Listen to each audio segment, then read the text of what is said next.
In the very first moments, when silence fills the room and restless thoughts still resist surrendering to sleep, imagine a city where time itself refuses to vanish. A city layered endlessly where ruins remain not as fragments of the past, but as companions of the present. Rome, known as the Eternal City, does not speak with urgency. It speaks with permanence, with continuity, with a rhythm so slow that it can quiet the pace of any wandering mind. Here, history is not a distant subject. It is visible in stones, arches, fountains, and domes. Streets bend and twist, not according to any modern plan, but in response to centuries of habitation.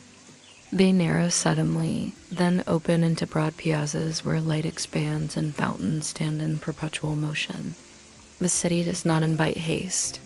It demands patience, for only in slowness can its many layers be understood. The character of Rome is defined by its coexistence of eras. Ancient Rome, with its forums, amphitheaters, and aqueducts, survives in fragments of marble and travertine.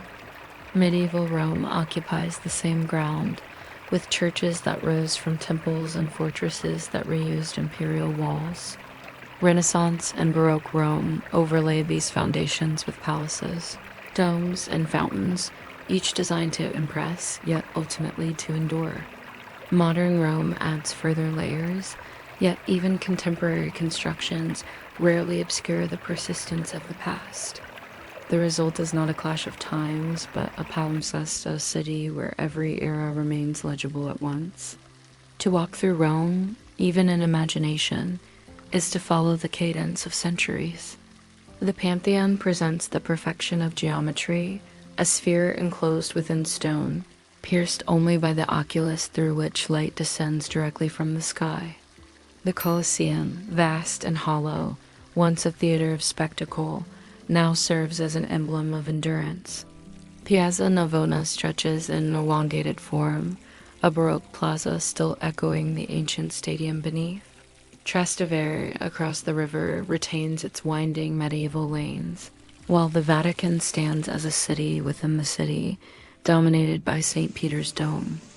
Each site, each district, contributes to a composition that is not unified by style, but by persistence. In the quiet of night, when daily movement ceases, the qualities of Rome become more apparent. Cobblestones, polished by centuries of footsteps, reflect faint lamplight. The sound of water from countless fountains provides a steady undertone, soft and continuous. Churches close to visitors remain as silent facades, their forms reduced to geometry in the darkness. Even the ruins appear more complete in shadow, their outlines simplified, their details subdued. Rome by night is not a city of spectacle, but a city of presence, enduring, calm, and vast. The sky, which unfolds across many chapters, will attempt to move at that same rhythm. We will not rush from monument to monument, as tourists often do. Instead, we will linger.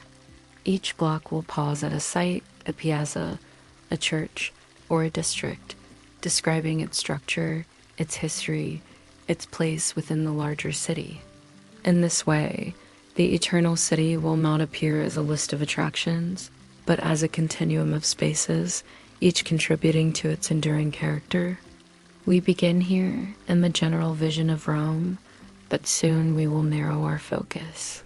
The first step in our journey will be the Centro Storico, the historic center.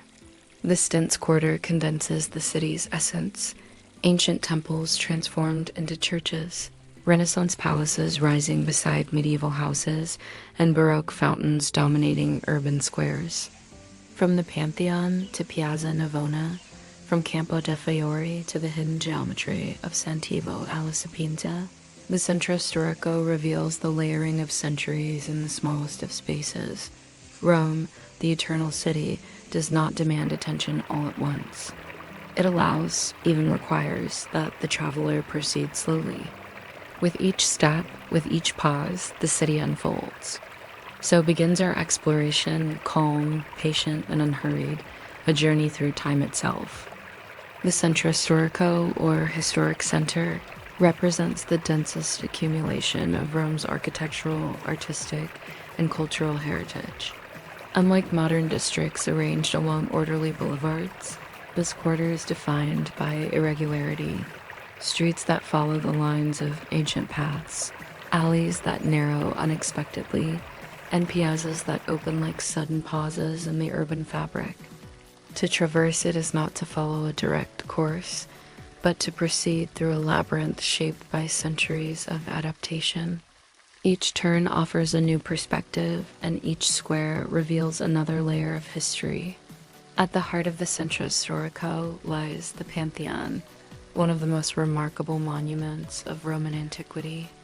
Originally constructed by Marcus Agrippa in 27 BC, and reconstructed under Emperor Hadrian between 118 and 125 AD. It remains an exemplar of both engineering and proportion. Its portico, with massive Corinthian columns of Egyptian granite, introduces a rotunda enclosed by a dome whose diameter and height are equal, forming a perfect sphere within. The central oculus, open to the sky, admits a single shaft of light that shifts across the interior over the course of the day. The Pantheon has endured because it was consecrated as a Christian church in the early Middle Ages, ensuring its preservation while many other ancient temples fell into ruin. Today, its interior conveys a sense of balance and permanence, a harmony of geometry and structure that has remained untouched for nearly 2 millennia. In front of the Pantheon extends the Piazza della Rotonda, a modest yet harmonious square. Its centerpiece is a Renaissance fountain, later crowned with an ancient Egyptian obelisk, reflecting Rome's tendency to integrate distant artifacts into its own urban fabric. The buildings surrounding the square, painted in subdued ochre and terracotta tones, belong to later centuries, primarily Renaissance and Baroque. Together, fountain, obelisk, and Pantheon form a composition that demonstrates how ancient monuments coexist with more recent layers of the city. Integrated into everyday life, a short walk west leads to Piazza Navona, among the most characteristic spaces of Rome. Its elongated form reveals its origin, the Stadium of Domitian, built in the 1st century for athletic contests. In the 17th century, the site was redefined as a Baroque piazza, adorned with fountains and palaces. At its center stands the Fountain of the Four Rivers, designed by Gian Lorenzo Bernini in 1651. The sculptural group represents 4 major rivers, each personified: the Nile, the Ganges, the Danube, and the Rio della Plata. Their poses suggest motion, yet in the stillness of night or the early morning, the effect is subdued, the figures appearing paused rather than animated. Surrounding the piazza are important buildings, including the Palazzo Pamphilj and the Church of Saint-Denis in Agon, designed by Borromini. Piazza Navona exemplifies how Rome transforms ancient spaces into Baroque spectacles, yet always within the continuity of its urban life. South of here lies Campo dei Fiori, a square of simpler form. Unlike Piazza Navona, it lacks monumental architecture, but it has long served as a site of commerce and daily activity. Since the 15th century, it has functioned as a marketplace, a tradition that continues with stalls of fruits, vegetables, and flowers. At its center stands the statue of Giordano Bruno, erected in 1889 to commemorate the philosopher burned at the stake here in 1600. Campo dei Fiori illustrates how Rome balances daily life with historical memory, combining the routine of commerce with the solemnity of commemoration. Within the Centro Storico are also numerous churches of great significance, among them Sant'Ivo alla Sapienza, designed by Francesco Borromini in the 17th century, represents one of the most innovative works of Roman Baroque. Its ground plan interlocks geometric forms, and its lantern rises in a distinctive spiral, visible above the surrounding rooftops. The church exemplifies Borromini's intellectual approach to architecture, contrasting with Bernini's theatricality and contributes to the variety of expressions within the historic center. The Centro Storico, though compact, condenses the essential qualities of Rome: layering of eras, coexistence of sacred and civic spaces, integration of daily life with monumental heritage. To move through its streets is to pass not only through space, but also through time, each corner revealing another fragment of the city's long continuity. The Roman Forum, or Forum Romanum, stands as one of the most significant archaeological sites in the Western world. Located in a valley between the Capitoline and Palatine hills, it served for centuries as the political, religious, and commercial heart of ancient Rome. What appears today as a collection of ruined columns without temples, fragments of arches, and scattered foundations was once a dense and active center of civic life. To imagine the Forum requires not excitement, but patience, for each stone corresponds to layers of history accumulated over more than a millennium. The origins of the Forum trace back to the early monarchy of Rome, when the marshy valley was drained and repurposed as a communal space. By the Republican period, it had become the nucleus of the city's political institutions.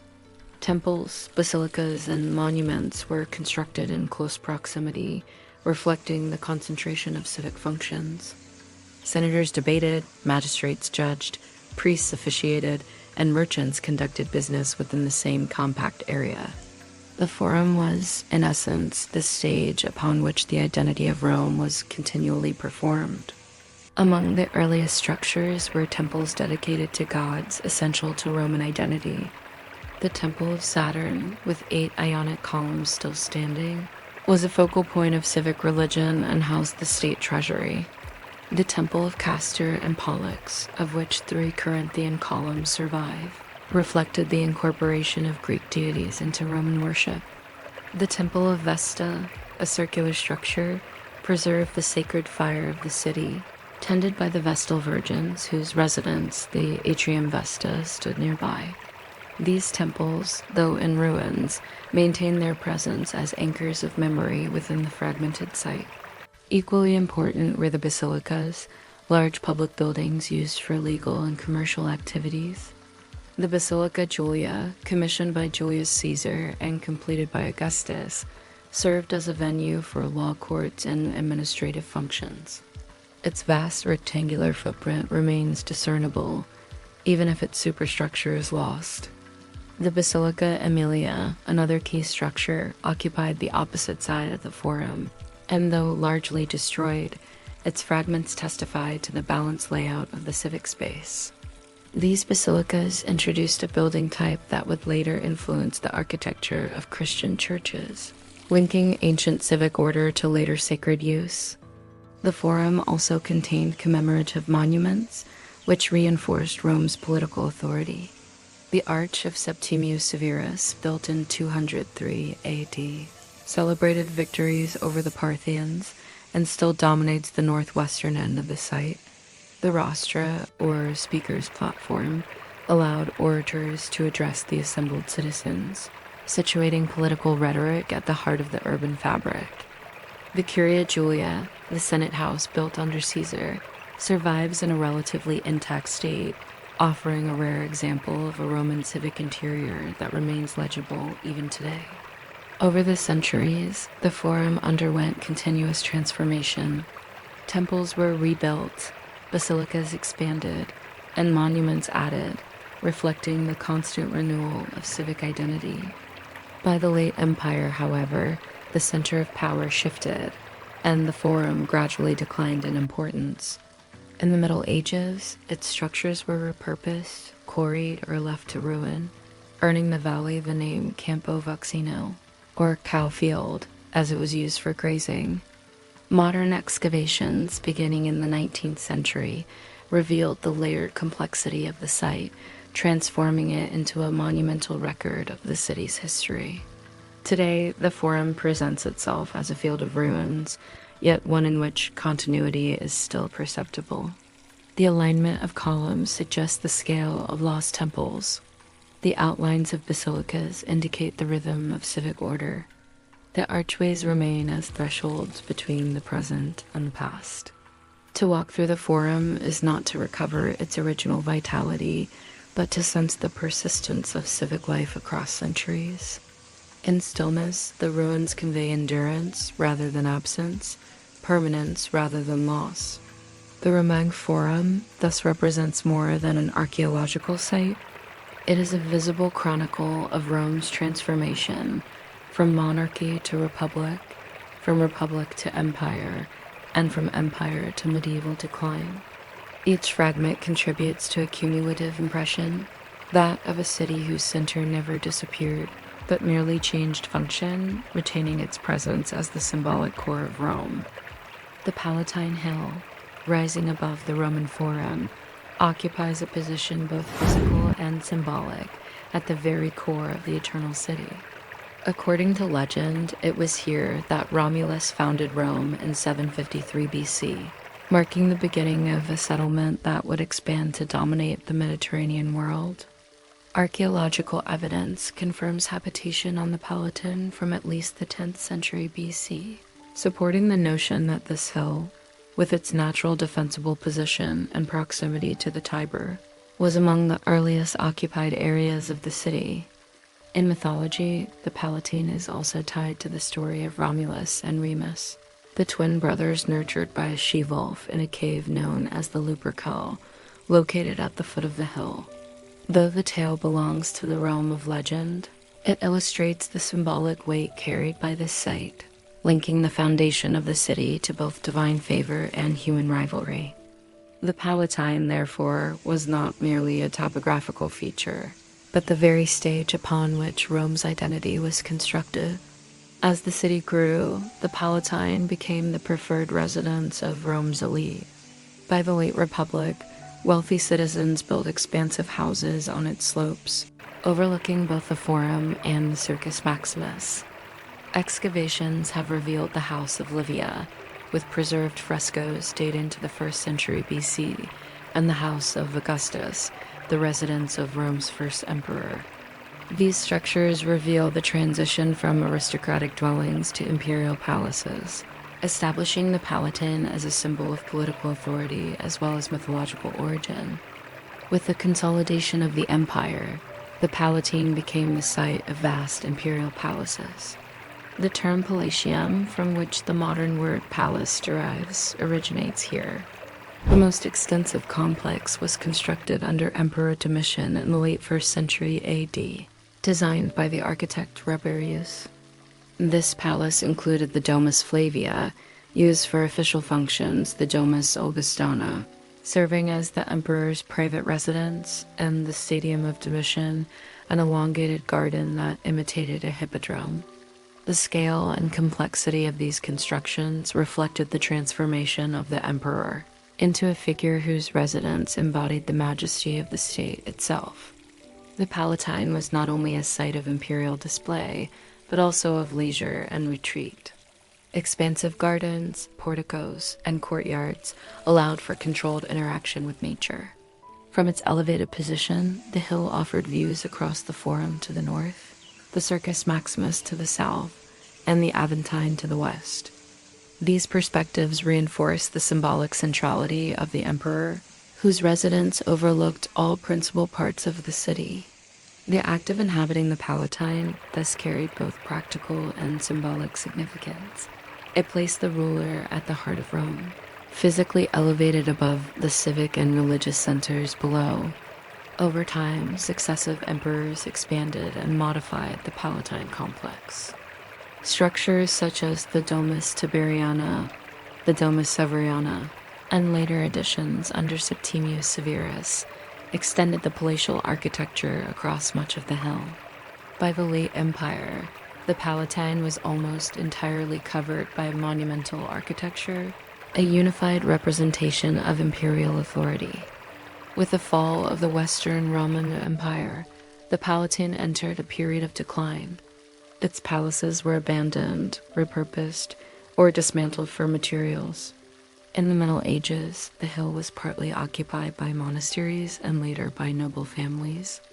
Excavations in the Renaissance and modern periods uncovered layers of construction, frescoes and mosaics, revealing the complexity of the site as both mythic origin and imperial residence. Today, the Palatine presents itself as an extensive archaeological park. Ruins of walls, arches, and foundations stretch across its slopes, while fragments of frescoes and mosaics offer glimpses of former splendor. Visitors walking along its paths encounter not only remnants of imperial palaces, but also gardens reconstructed in the style of antiquity, restoring some sense of the site's original integration of architecture and nature. The Palatine thus embodies both the beginning of Rome and the height of its imperial grandeur.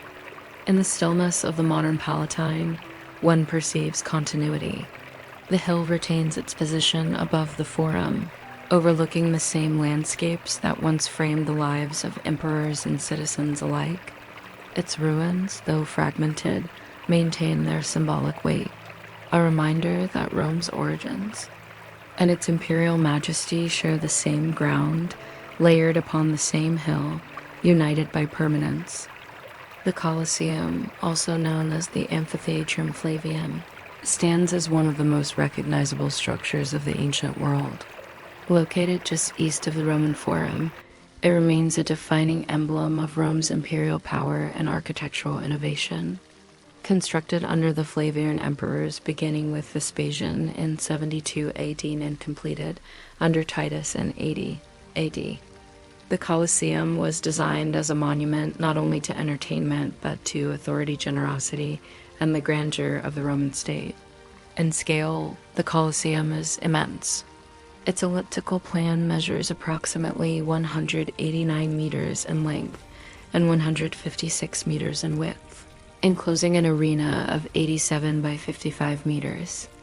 Rising to a height of around 48 meters, the amphitheater could accommodate between 50,000 and 80,000 spectators. Its seating was arranged according to the strict hierarchy of Roman society: senators and elite citizens closest to the arena, ordinary citizens higher up, and at the very top, the standing places assigned to women and the poorest classes. The arrangement reflected the order of the empire itself, inscribed spatially in stone. The architecture of the Colosseum reveals both functionality and refinement. Its exterior facade consists of 4 levels, the first 3 with arcades, framed by columns of different classical orders: Doric, Ionic, and Corinthian, while the 4th level presents a solid wall punctuated by windows and originally adorned with bronze shields. The use of travertine blocks, concrete, and tufa allowed for a combination of strength and flexibility. The system of arches distributed weight efficiently, while also creating an elegant rhythm across the facade. Beneath the arena lay the hypogeum, an underground network of corridors, chambers, and mechanical devices used to prepare spectacles. Here, animals were kept in cages, gladiators awaited their combat, and stage machinery allowed for sudden appearances of scenery. Beasts, or performers, through trapdoors in the arena floor. This subterranean infrastructure demonstrates the technical sophistication of Roman entertainment, combining engineering with theatricality. The spectacles staged within the Colosseum varied. Gladiatorial combat, perhaps the most iconic, placed trained fighters in armed contests, often to the death. Venetians or hunts featured exotic animals imported from across the empire, including lions, leopards, and elephants. On certain occasions, the arena was even flooded to allow for mock naval battles, though these became less common as modifications to the hypogeum made such events impractical.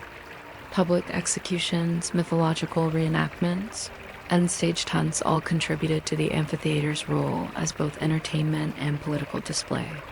The opening ceremonies of the Colosseum, held under Emperor Titus in 80 AD, reportedly lasted 100 days, involving thousands of gladiators and animals.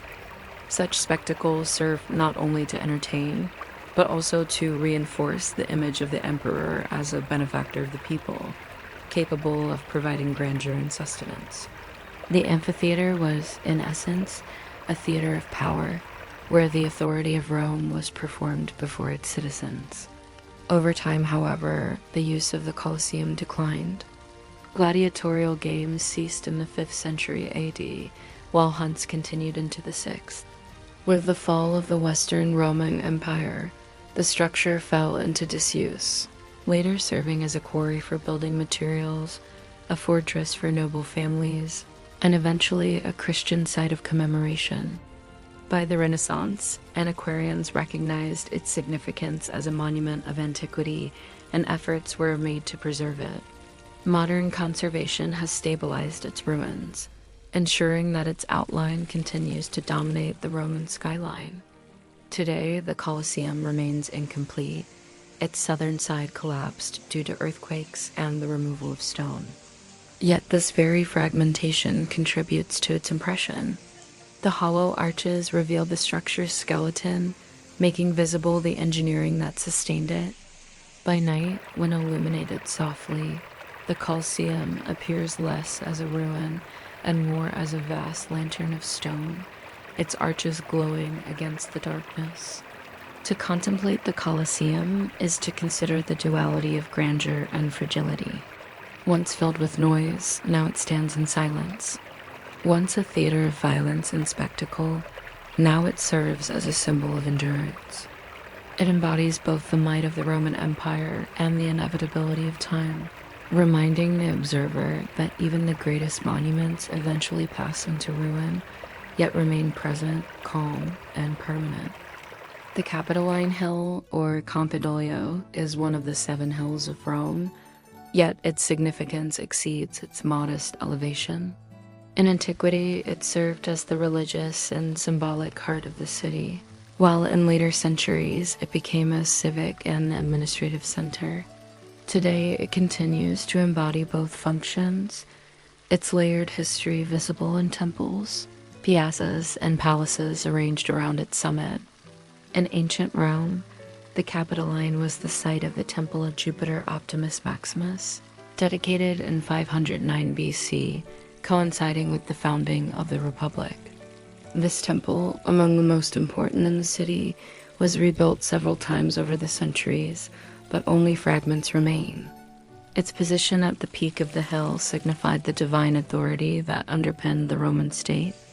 Nearby stood the Temple of Juno Moneta, associated with the early mint of Rome, and the tabularium, which preserved official records. Together, these structures established the Capitoline as a place where religion, politics, and administration converged. During the Middle Ages, the Capitoline area shifted in function, becoming the seat of the city's civic authority. The medieval palaces that arose on its summit reflected this transformation. By the 16th century, however, a comprehensive redesign was commissioned to express the grandeur of Rome as a capital of both antiquity and the papacy. The architect entrusted with this task was Michelangelo Buonarroti, who created the design for what is now the Piazza del Campidoglio. Michelangelo's plan reoriented the piazza not toward the Roman Forum, as tradition might suggest, but toward St. Peter's and the Vatican, symbolically aligning the civic heart of Rome with its Christian center. The piazza was designed as a trapezoidal space, bordered by 3 palaces: the Palazzo Senatorio, seat of the Roman Senate, the Palazzo dei Conservatori, and the Palazzo Nuovo. Together, these structures frame the piazza in a harmonious composition, their facades redesigned with pilasters and cornices that reflected the order of Renaissance classicism. At the center of the piazza stands the equestrian statue of Marcus Aurelius, one of the few ancient bronze statues to survive the Middle Ages. Preserved mistakenly under the belief that it represented Constantine, the first Christian emperor, it escaped the fate of being melted down. The statue, relocated by Michelangelo to serve as the piazza's focal point, embodies the continuity between antiquity and Renaissance Rome. The original is now housed in the nearby Capitoline museums, with a replica occupying its outdoor pedestal. The pavement of the piazza, designed by Michelangelo but executed later, features an intricate oval pattern that draws the eye toward the statue and unifies the surrounding architecture. The geometry of the space, more symbolic than functional, reflects the Renaissance concern with order, perspective, and harmony. Standing in the Piazza today, one perceives not only the physical arrangement of buildings, but also the intellectual vision of a city consciously linking itself to its ancient heritage. The Capitoline museums, housed in the Palazzo dei Conservatori and Palazzo Nuovo, constitute one of the most important collections of classical sculpture. Founded in 1471 when Pope Sixtus IV donated a group of ancient bronzes to the people of Rome, the museums have grown to include masterpieces such as the Capitoline Wolf, an iconic bronze depicting the she-wolf nursing, Romulus and Remus and the Dying Gaul, a Hellenistic sculpture symbolizing both defeat and dignity. The collections provide a concentrated encounter with the art of antiquity, contextualized within the very hill that once defined Rome's political and religious identity. From the Piazza, broad stairways descend toward the modern city. The Cortinata, also designed by Michelangelo, offers a gentle ascent, accommodating both pedestrians and riders on horseback. Its gradual slope reflects the Renaissance concern with dignity and accessibility, transforming a steep hill into a ceremonial approach. The stairway culminates in the statues of Castor and Pollux, guardians of the Piazza, framing the entrance with classical resonance.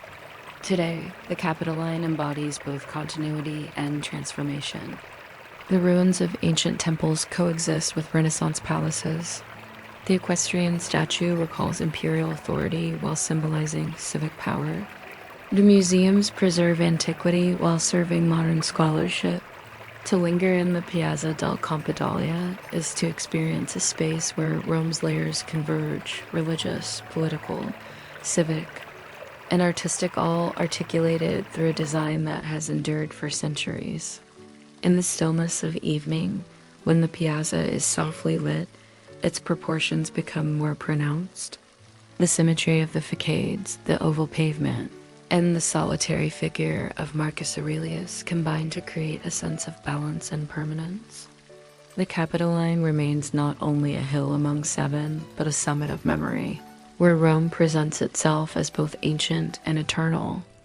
The reign of Emperor Trajan in the early 2nd century AD marked a period of expansion and consolidation for the Roman Empire. Victories abroad, particularly against the Dacians, were celebrated in Rome with monumental construction that both commemorated conquest and reshaped the urban landscape. Among the most significant of these projects were the Forum of Trajan, the Mercati di Traiano, and the Colonna Traiana, or Trajan's Column. Together, these structures expressed not only imperial power, but also the sophisticated integration of architecture, sculpture, and civic space. The Forum of Trajan, the largest of Rome's imperial forums, was designed by the architect, Apollodorus of Damascus, and inaugurated in 112 AD. Served as a grand extension of the civic center, incorporating basilicas, libraries, and open courtyards. Adjacent to this forum stood the Mercati di Traiano, often described as the world's first shopping mall.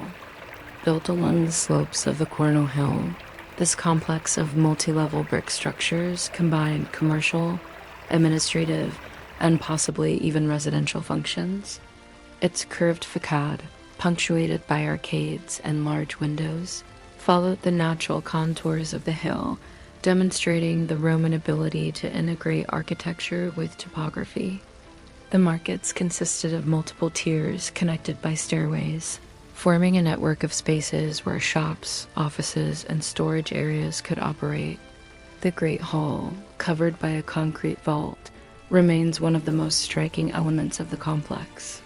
Its scale and use of brickwork highlight both the technical expertise and the functional ambition of Roman architecture. Though originally utilitarian, the structure conveyed a sense of order and permanence, qualities consistent with imperial authority. Today, the Mercati di Traiano house the Museo dei Fori Imperiali, displaying artifacts that contextualize the forums of Rome within their historical framework. At the center of Trajan's forum stands the Colonna Traiana, inaugurated in 113 to commemorate the emperor's campaigns in Dacia, corresponding to modern-day Romania. The column rises nearly 30 meters in height, set upon a base that originally contained Trajan's ashes. Constructed of Carrara marble drums, each weighing several tons, it is crowned with a statue originally of Trajan himself, later replaced by St. Peter in the 16th century. The surface of the column is adorned with a continuous spiral frieze, stretching for approximately 200 meters and containing more than 2,500 figures. The narrative illustrates the sequence of the Dacian Wars, from preparation and construction of fortifications to battles and eventual Roman victory. The detail is remarkable, presenting not only military action but also logistical aspects such as river crossings, assemblies, and engineering works. This combination of realism and idealization created a visual history that was legible to viewers even at a distance, while also reinforcing the emperor's role as both commander and benefactor. The column also served a practical function as a viewing platform. A spiral staircase within allowed visitors to ascend to the top, where they could survey the surrounding forums and the broader city. This feature underscores the dual role of Roman monuments, commemorative and experiential, designed not only to record history but also to integrate the spectator into the imperial narrative. The proximity of the column to the Mercati di Traiano created a unified architectural ensemble. On one side, commerce and administration reflected the practical needs of empire. On the other, the column represented the triumphs that justified Rome's expansion. Together, they balanced utility and commemoration, embodying the completeness of imperial Rome. Over the centuries, both the markets and the column have endured, though altered. The statue of Trajan was lost, replaced in 1588 by Pope Sixtus V with the figure of St. Peter, transforming the column from a pagan monument into a Christian symbol. The markets, partially damaged and repurposed during the Middle Ages, have been restored to reveal their structural ingenuity. Despite these changes, the ensemble retains its essence, the integration of architecture, history, and symbolism. In the present, the Colonna Traiano remains a vertical axis within the dense fabric of the city. Its spiral frieze, though weathered, continues to narrate victory in stone, while the Mercati di Traiano stand as evidence of Rome's pragmatic order. To contemplate them together is to witness the dual character of the empire, practical and monumental, functional and commemorative, enduring and eternal. The Piazza San Pietro, or St. Peter's Square, forms the grand ceremonial entrance to the Vatican, the smallest sovereign state in the world, yet one of the most influential in cultural and religious history. Designed in the 17th century by Gian Lorenzo Bernini, the piazza represents the culmination of Baroque urban design, uniting architecture, sculpture, and symbolism in a space both functional and monumental. The square lies directly before the facade of St. Peter's Basilica, forming an open forecourt for the largest church in Christendom. Bernini's design, executed between 1656 and 1667, sought to reconcile the irregularities of the existing site while creating a space that would embody the universality of the Catholic Church. His solution was an elliptical piazza, defined by two sweeping colonnades that curve outward from the basilica like arms extended in embrace. This gesture symbolized the church welcoming humanity, encompassing both faithful pilgrims and casual visitors within its architectural form. The colonnades consist of 4 rows of massive Doric columns, arranged to create covered walkways while also defining the boundary of the square. Their rhythm establishes a sense of order and procession, guiding movement toward the basilica. Above the entablature stand 140 statues of saints. installed over the course of the 18th century, reinforcing the sacred nature of the space. The scale of the colonnades, immense yet harmonious, demonstrates Bernini's ability to combine grandeur with balance.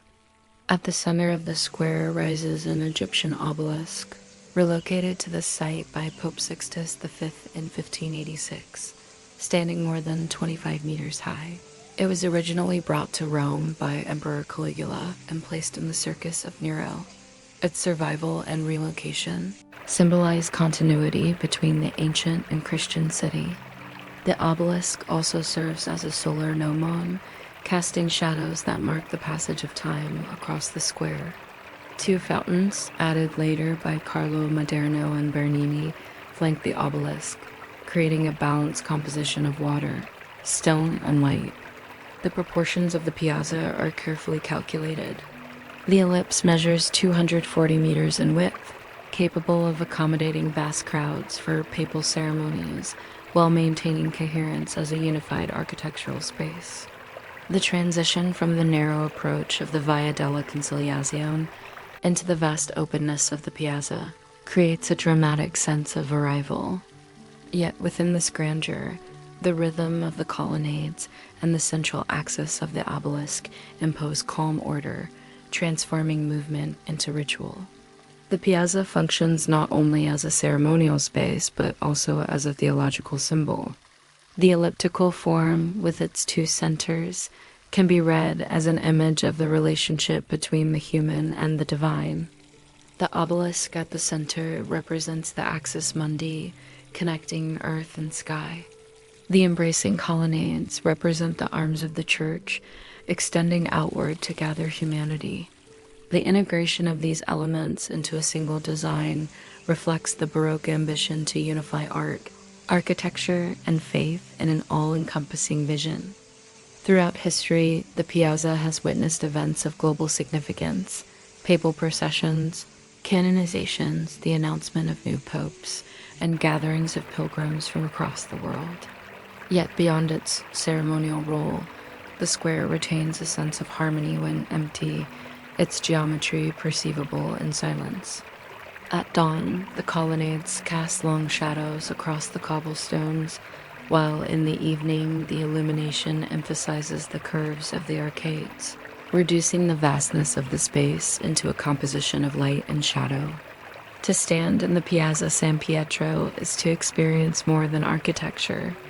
It is to enter a space deliberately designed to convey inclusion, order, and transcendence. Even in quiet contemplation, without ceremony, the piazza communicates permanence, uniting ancient stone, Baroque vision, and enduring faith into a calm presence. This is one of the most monumental structures ever built, both in scale and in symbolic significance. This is the Basilica of St. Peter, or Basilica di San Pietro in Vaticano, and this is the center of the Catholic Church. The basilica was built over the tomb of St. Peter, the apostle who became the first bishop of Rome, and it's been the central church of Catholicism ever since. But the original Constantinian basilica lasted for over 1,000 years. By the 15th century, it had fallen into disrepair. So Pope Julius II commissioned a new church, bigger and more magnificent, to symbolize the renewed authority of the papacy. The rebuilding of St. Peter's was one of the most ambitious architectural projects of the Renaissance. It took almost 200 years to complete, but the result was worth it.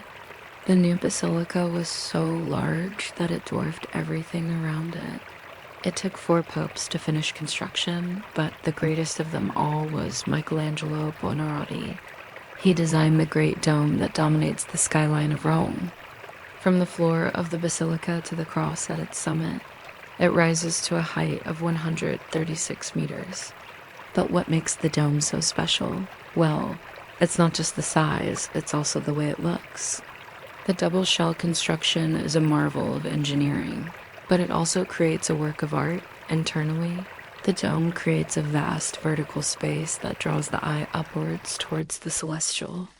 Externally, it serves as a landmark visible across the city, a symbol of the universality of the church. The dome's profile became an archetype, influencing structures from St. Paul's in London to the Capitol in Washington, D.C., but the dome is only half the story because inside the basilica is even more impressive. Covering more than 15,000 square meters, it can hold tens of thousands of worshippers. The nave, with its colossal piers and coffered barrel vault, directs movement towards the central crossing beneath the dome. There, GM Lorenzo Bernini designed the baldacchino, a monumental bronze canopy rising nearly 30 meters high. It marks the high altar directly above the tomb of St. Peter. Bernini's canopy is a masterpiece of the Baroque, a blend of sculpture, architecture, and liturgy. But there's much more to see inside St. Peter's. There are chapels, monuments, and works of art from every corner of Europe. Among them, Michelangelo's Pieta, one of the finest sculptures ever made. Carved when the artist was in his early 20s, it shows the Virgin Mary holding the body of Christ with serene resignation. The polished marble surface glows with an otherworldly light. To stand within St. Peter's is to experience the full force of the Catholic tradition, the continuity of Christian faith, and the permanence of stone shaped by centuries of human effort. In silence, when the crowds have dispersed, the basilica reveals its proportions more clearly. The immensity of the nave, the rhythm of the piers, the curve of the dome, all contribute to a sense of calm endurance. St. Peter's is a synthesis of art, architecture, and faith. It's a structure of timeless presence anchoring the Vatican as the spiritual and architectural heart of Rome. The Vatican Museums, or Musei Vaticani, constitute one of the largest and most significant collections of art and artifacts in existence. Founded in the early 16th century, their origins lie in the papal collections of classical sculpture, which were gradually expanded into a series of galleries and palaces. Today, the museums extend over nearly 7 kilometers of exhibition corridors, encompassing works from antiquity to the Renaissance and beyond. To move through them is not to observe a single theme, but to experience the accumulation of centuries of human expression. The nucleus of the museums was established in 1506, when Pope Julius II acquired the Laocoon group, a Hellenistic sculpture depicting the Trojan priest Laocoon and his sons in their fatal struggle with sea serpents. Its dramatic form, unearthed near the Baths of Titus, was immediately placed on public display in the Vatican, marking the beginning of a papal collection intended not only for private devotion, but also for broader cultural prestige.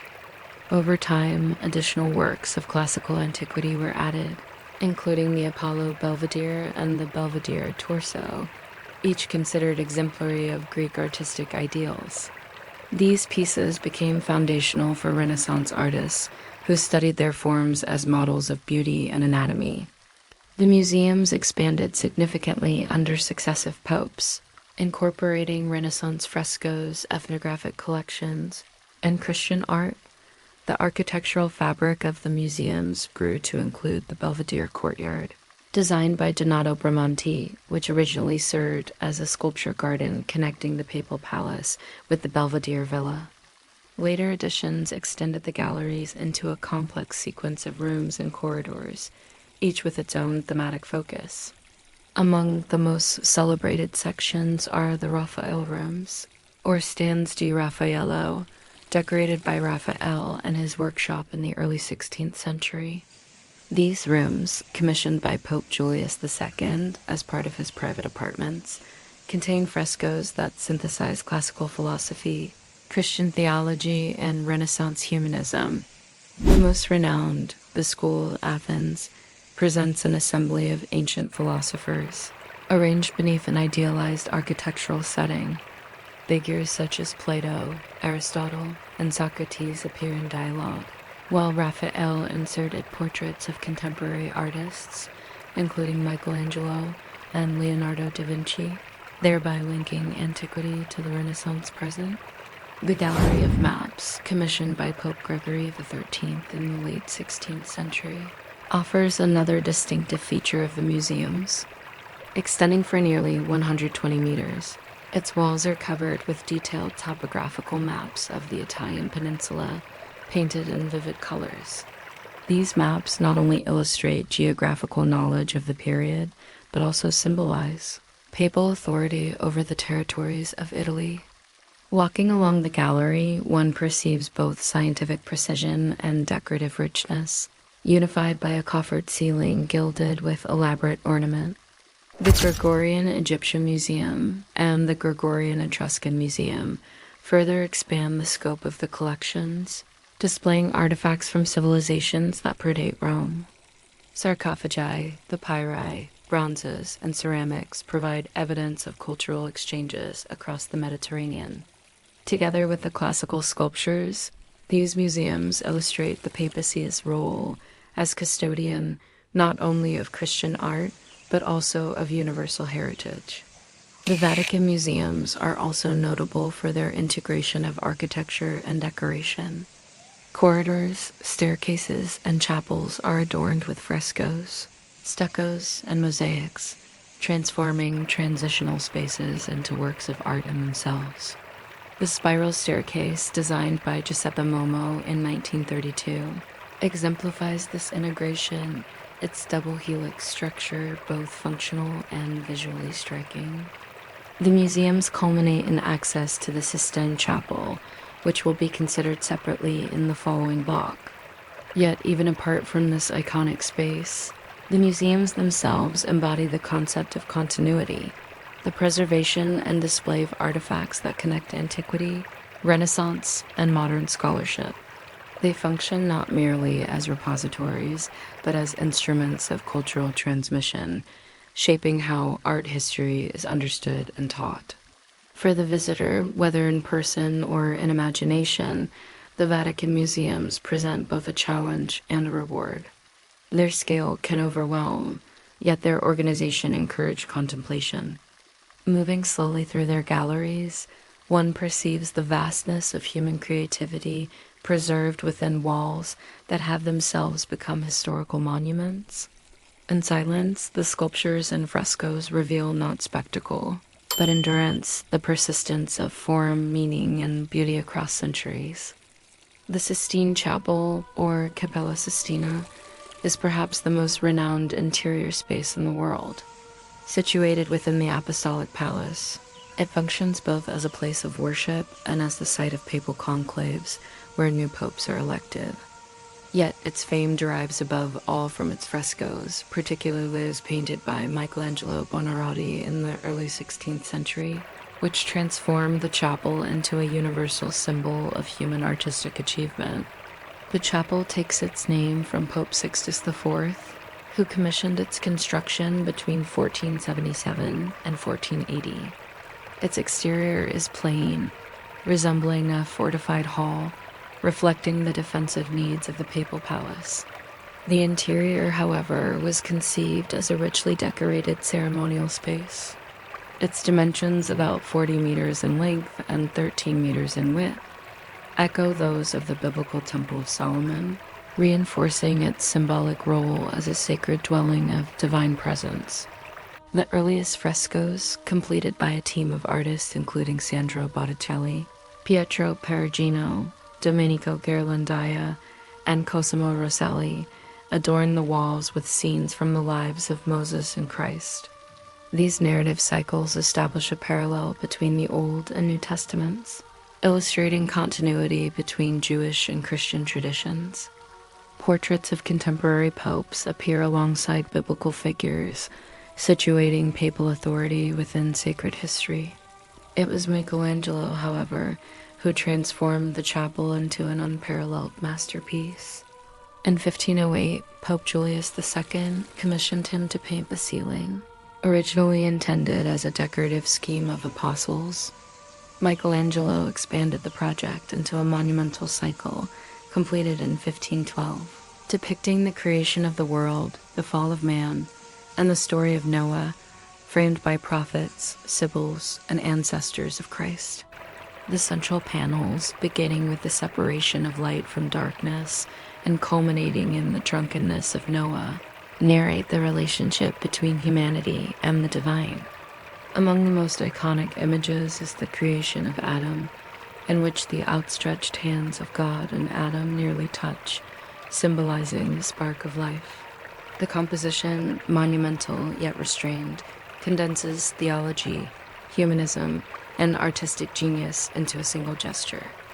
The prophets and sibyls along the sides, seated in powerful poses, anticipate the coming of Christ. Linking classical antiquity with biblical prophecy, the scale of the ceiling, with over 300 figures, conveys both intellectual complexity and artistic mastery. Decades later, between 1536 and 1541, Michelangelo returned to paint the Last Judgment on the altar wall, commissioned by Pope Paul III. This vast fresco depicts the second coming of Christ and the final destiny of souls. Christ, at the center, raises his arm in a gesture of judgment, surrounded by apostles, saints, and angels. Below, the blessed ascend to heaven while the damned are dragged into hell by demons. The figures, muscular and dynamic, embody Michelangelo's late style, emphasizing tension and movement.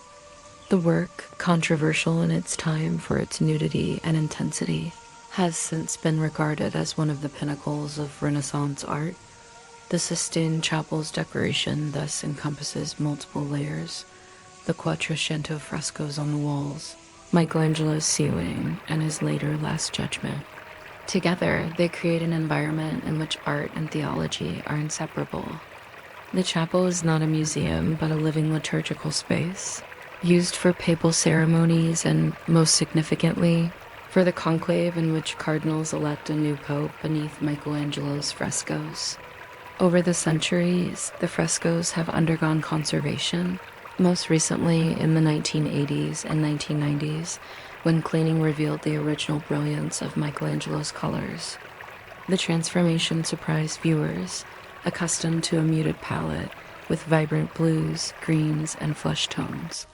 These restorations reaffirm the artist's mastery of color as well as form, enhancing the chapel's impact as a total work of art. In silence, the Sistine Chapel conveys more than grandeur. The frescoes, though monumental, also possess rhythm and balance. The sequence of panels, the arrangement of figures, the interplay of light and shadow, all combine to create harmony. To contemplate the chapel slowly is to sense not only artistic achievement, but also permanence, the endurance of form and meaning across centuries. The Sistine Chapel thus represents both culmination and continuity, the culmination of Renaissance, artistic ambition, and the continuity of Rome. As the custodian of sacred history, it embodies the intersection of art, theology, and ritual, a space where humanity and divinity meet beneath the enduring vision of Michelangelo. Beyond the monumental architecture of St. Peter's Basilica and the grandeur of the museums lies a quieter, more secluded space, the Vatican Gardens.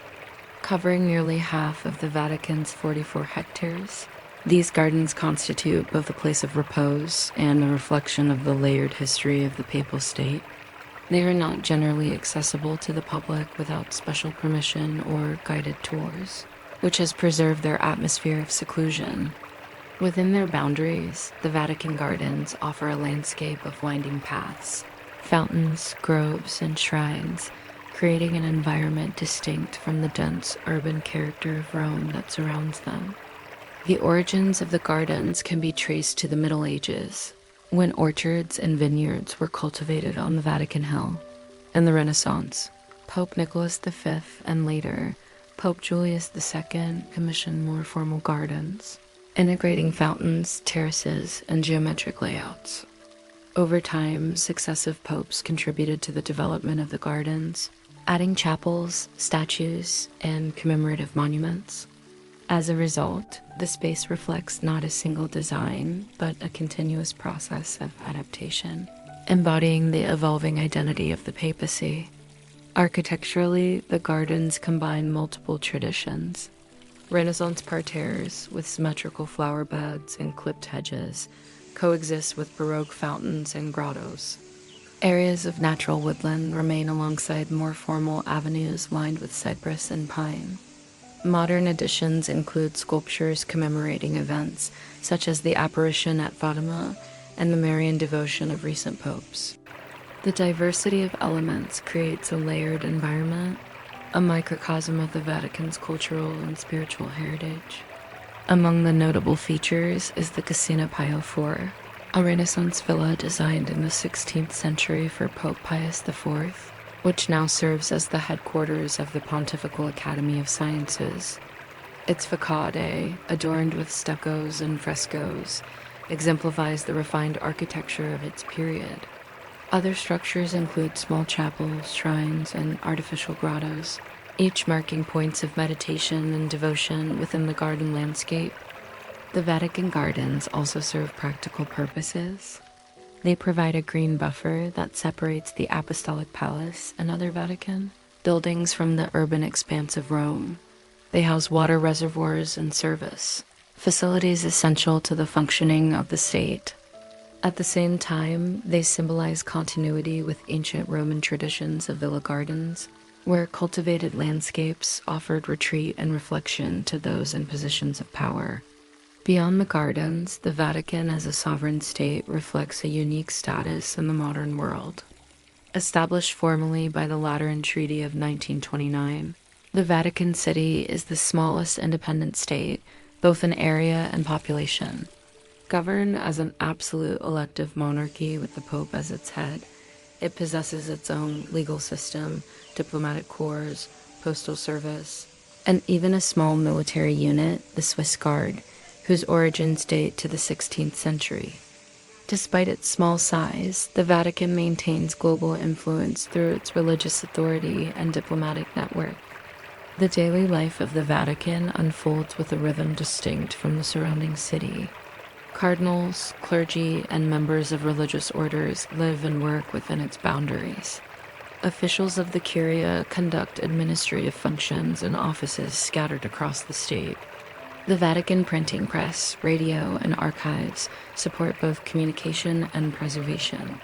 The Swiss Guard, dressed in uniforms inspired by Renaissance patterns, performs ceremonial duties while also providing security. Within these walls, spiritual and administrative activities converge, sustaining the continuity of the papacy. To consider the Vatican in its entirety is to perceive both scale and intimacy. On one hand, its institutions connect with global communities, influencing millions of lives. On the other, its gardens, courtyards, and chapels remain enclosed, spaces of silence and reflection accessible to few. This duality, universal in reach, yet intimate in form, defines the character of the Vatican as both a spiritual and political entity. The Vatican gardens, in particular, embody this character. They are at once secluded and symbolic, practical and contemplative. To walk their paths, whether in reality or in imagination, is to enter a landscape that mirrors the broader identity of the Vatican, a place where faith, history, and nature coexist. In their stillness, far from the noise of the city, the gardens reveal themselves as the hidden counterpart to the grandeur of St. Peter's and the museum's quiet heart within the smallest state in the world. The Trevi Fountain, or Fontana di Trevi, stands as perhaps the most celebrated fountain in Rome, an enduring symbol of the city's Baroque imagination and its intimate relationship with water. Completed in 1762 under the direction of architect Nicola Salvi and later finished by Giuseppe Panini, the fountain embodies both theatrical grandeur and urban integration. Its location at the junction of three streets, Trevi, gives it its name, while its connection to ancient aqueducts links it directly to Rome's hydraulic heritage. The fountain marks the terminal point of the Aqua Virgo, one of the aqueducts constructed in antiquity, originally commissioned in 19 BC by Marcus Agrippa to supply baths and fountains in the Campus Martis. Remarkably, the aqueduct has remained functional for over 2 millennia, continuing to deliver water to the Trevi fountain. Thus, beneath the Baroque spectacle lies an infrastructure of ancient origin, integrating Rome's past into its present. Architecturally, the fountain occupies the facade of the Palazzo Poli, transforming the building into a stage backdrop for the sculptural ensemble. Salvi's design follows the Baroque principle of theatricality, combining architecture, sculpture, and water in a single composition. At its center stands a triumphal arch, within which emerges the figure of Oceanus, the personification of the sea. He rides a shell-shaped chariot pulled by 2 hippocamps, or seahorses, each guided by a Triton. One horse appears calm, the other agitated, symbolizing the contrasting moods of the sea. Flanking Oceanus are allegorical figures representing abundance and health, while above, bas-reliefs narrate the legendary discovery of the Aqua Virgo aqueduct by a young maiden. The entire composition is framed by Corinthian pilasters, niches, and a crowning balustrade adorned with statues. Cascades of water descend over artificial rocks into a large basin, producing both visual movement and continuous sound. The integration of stone and water creates a dynamic tableau, one that is monumental yet harmoniously proportioned to the surrounding space. The soundscape of the fountain is as significant as its appearance. The constant rush of water softens the urban noise, transforming the piazza into a space of auditory as well as visual experience. For visitors in the quiet hours, the fountain offers a sense of calm, its rhythm steady and unchanging. The presence of water, so essential to Rome's identity, is here elevated into both symbol and spectacle. Over time, the Trevi fountain has accumulated cultural associations. In the 18th and 19th centuries, it was admired by travelers undertaking the Grand Tour, who regarded it as a masterpiece of urban scenography. In the 20th century, its appearance in films such as La Dolce Vita reinforced its status as an icon of romance and spectacle.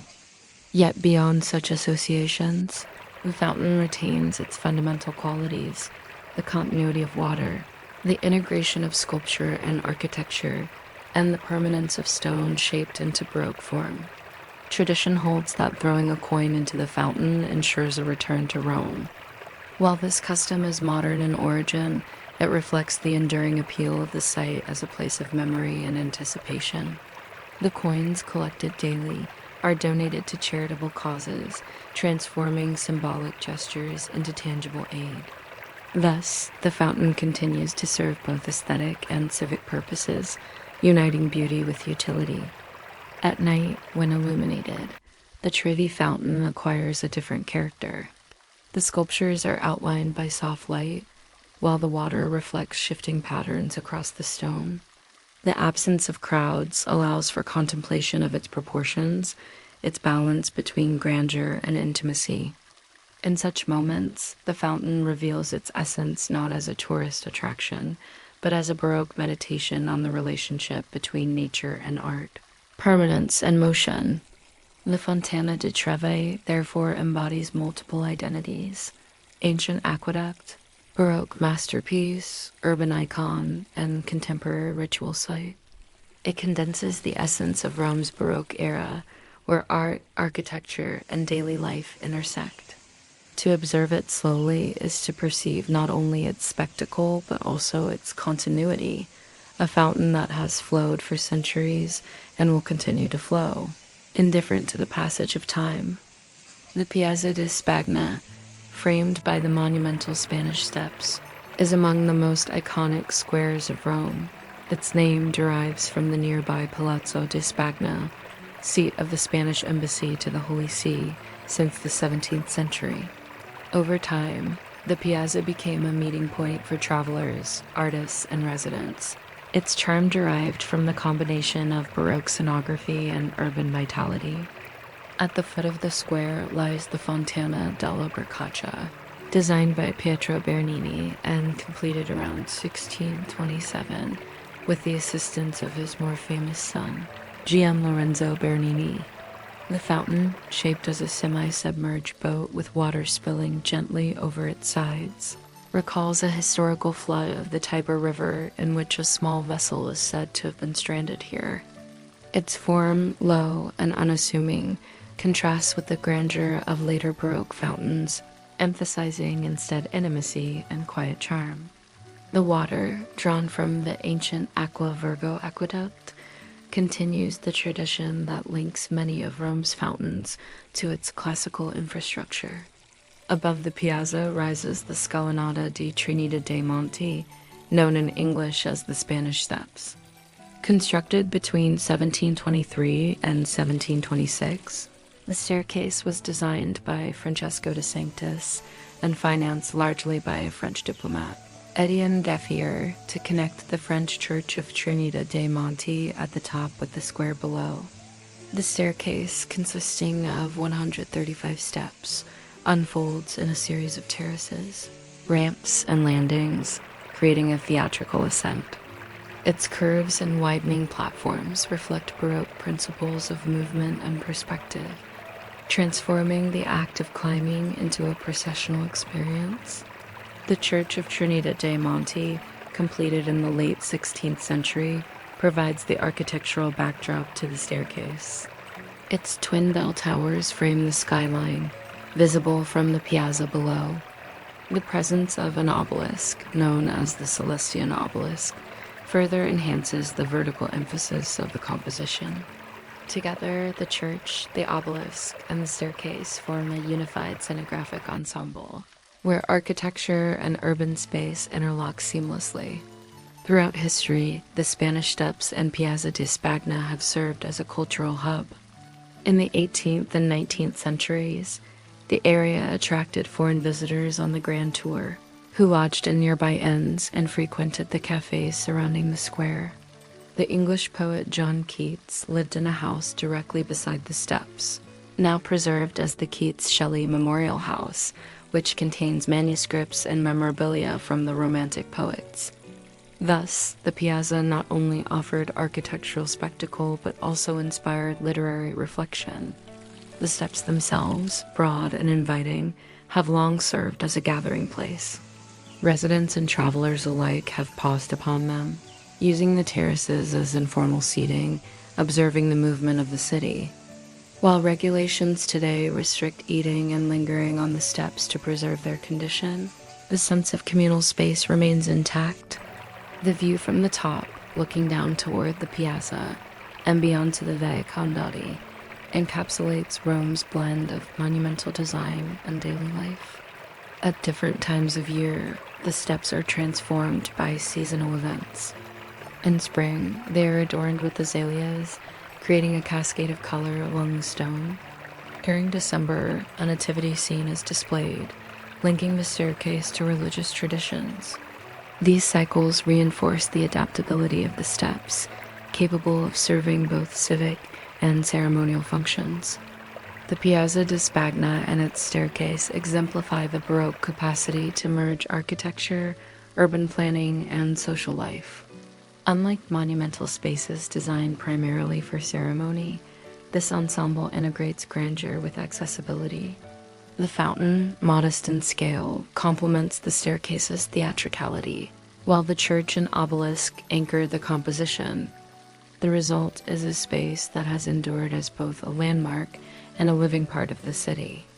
In the stillness of early morning, before the square fills with visitors, the Spanish Steps appear as an elegant cascade of stone, gently illuminated by the rising light. The fountain murmurs softly, and the piazza retains its calm proportions. In such moments, one perceives the enduring quality of the ensemble, a space designed for grandeur, yet equally capable of silence and repose. The Piazza Navona occupies the elongated footprint of the ancient Stadium of Domitian, built in the 1st century AD for athletic competitions. Its oblong shape, measuring about 275 meters in length and 55 meters in width, recalls the original track, though the stands have long disappeared.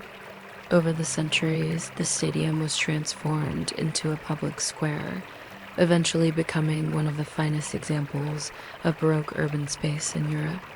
By the 17th century, The piazza had become the stage for papal ambition and artistic competition. Its transformation was closely tied to the family of Pope Innocent X, who commissioned projects to embellish the square and establish it as a showcase of power and refinement.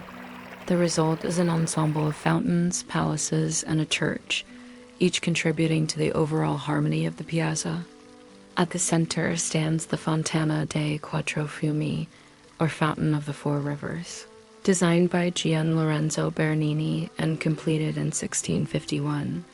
This monumental fountain features a travertine rock formation supporting an ancient Egyptian obelisk, originally from the Circus of Maxentus. Around the base, 4 colossal river gods symbolize the principal rivers of the known continents: the Nile for Africa, the Ganges for Asia, the Danube for Europe, and the Rio della Plata for the Americas. Each figure is accompanied by animals and plants appropriate to its geography, creating a sculptural allegory of global reach under papal authority. Water flows from the rocks into the surrounding basin, reinforcing the theme of abundance and vitality. The fountain's theatricality epitomizes the Baroque integration of sculpture, architecture, and symbolism. Its dynamic figures, twisting and extending into space, contrast with the vertical stability of the obelisk, creating tension between movement and permanence. At the same time, the presence of exotic rivers reflects Rome's aspiration to universality, presenting the papacy as the axis around which the world revolved. On the western side of the piazza rises the Sant'Ivo Synagogue, a church designed by Francesco Borromini and completed after his death. Its concave facade, flanked by twin towers, engages directly with Bernini's fountain across the square, producing a dialogue between sculpture and architecture. The dome, though smaller than St. Peter's, dominates the piazza with elegance, while the church interior preserves the Baroque emphasis on light and curved forms. Tradition associates the site with the martyrdom of St. Agnes, whose memory is honored within. At either end of the piazza stand 2 additional fountains, both designed by Giacomo della Porta in the late 16th century, the Fontana del Moro, featuring a central figure wrestling with a dolphin, and the Fontana del Nettuno, later embellished with sculptures in the 19th century.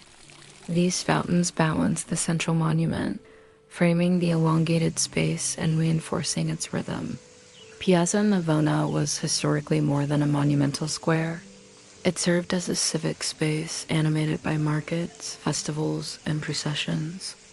In the 17th and 18th centuries, the piazza was periodically flooded by closing the drains of the fountains, creating a shallow lake where residents staged mock naval battles and enjoyed summer relief from the heat.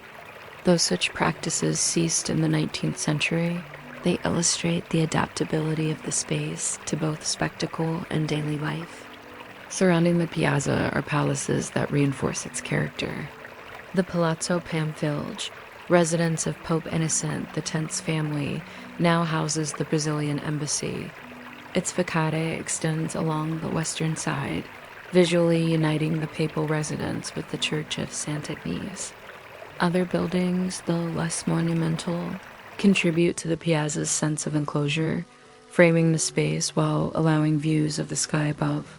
Today, Piazza Navona remains a vibrant center, frequented by residents and visitors alike. Street artists, cafes, and markets animate its perimeter, while the fountains and church maintain their symbolic weight. In the early morning or late evening, when the crowds diminish, the piazza reveals its proportions with clarity, an elongated oval defined by stone, water, and light, embodying the Baroque vision of urban theater. The Piazza Navona thus unites multiple layers: ancient stadium, papal monument, Baroque masterpiece, and contemporary gathering place. Its fountains and churches reflect ambition, while its form recalls antiquity. To contemplate it slowly is to perceive continuity across centuries, where movement, spectacle, and silence coexist within the same space. The Pantheon, or Pantheon of Agrippa, stands as one of the most extraordinary survivals of ancient Rome, both in its state of preservation and in the influence it has exerted on subsequent architecture. Originally constructed under Marcus Agrippa in 27 BC and later rebuilt under Emperor Hadrian around 118 to 125 AD. The Pantheon represents the synthesis of Roman engineering and symbolic expression.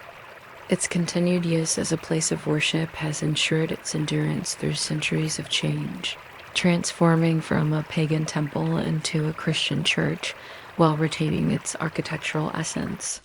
The facade of the Pantheon resembles a traditional Roman temple, a deep portico with 16 Corinthian columns of Egyptian granite supporting a triangular pediment.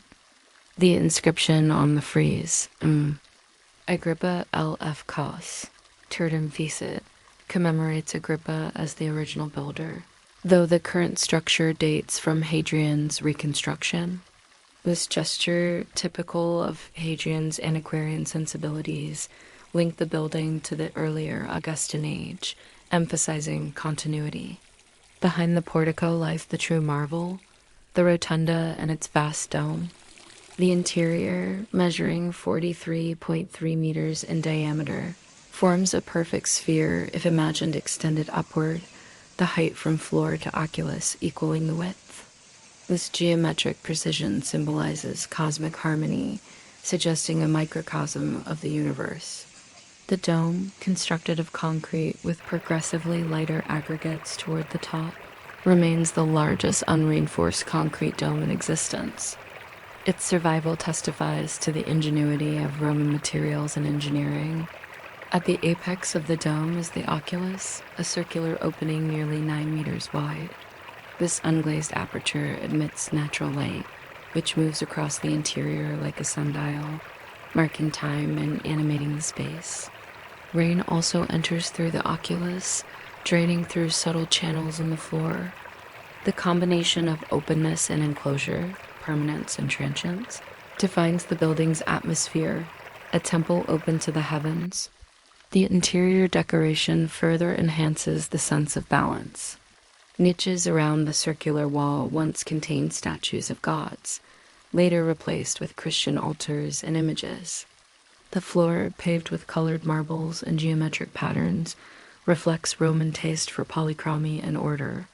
The coffered dome, though reconstructed over time, reduces the mass of concrete while creating a rhythmic pattern that emphasizes the central oculus. The cumulative effect is one of equilibrium, where scale, proportion, and material converge.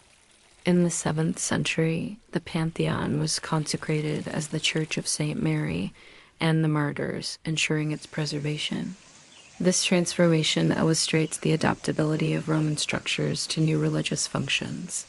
While pagan temples elsewhere in the city fell into ruin, the Pantheon remained active, maintained by the Church and integrated into Christian Rome. During the Renaissance, the Pantheon inspired architects seeking to revive classical forms. Filippo Brunelleschi studied its dome when designing the cupola of Florence Cathedral. Michelangelo regarded it as angelic, not human, in conception, and his own dome for St. Peter's reflects its proportions.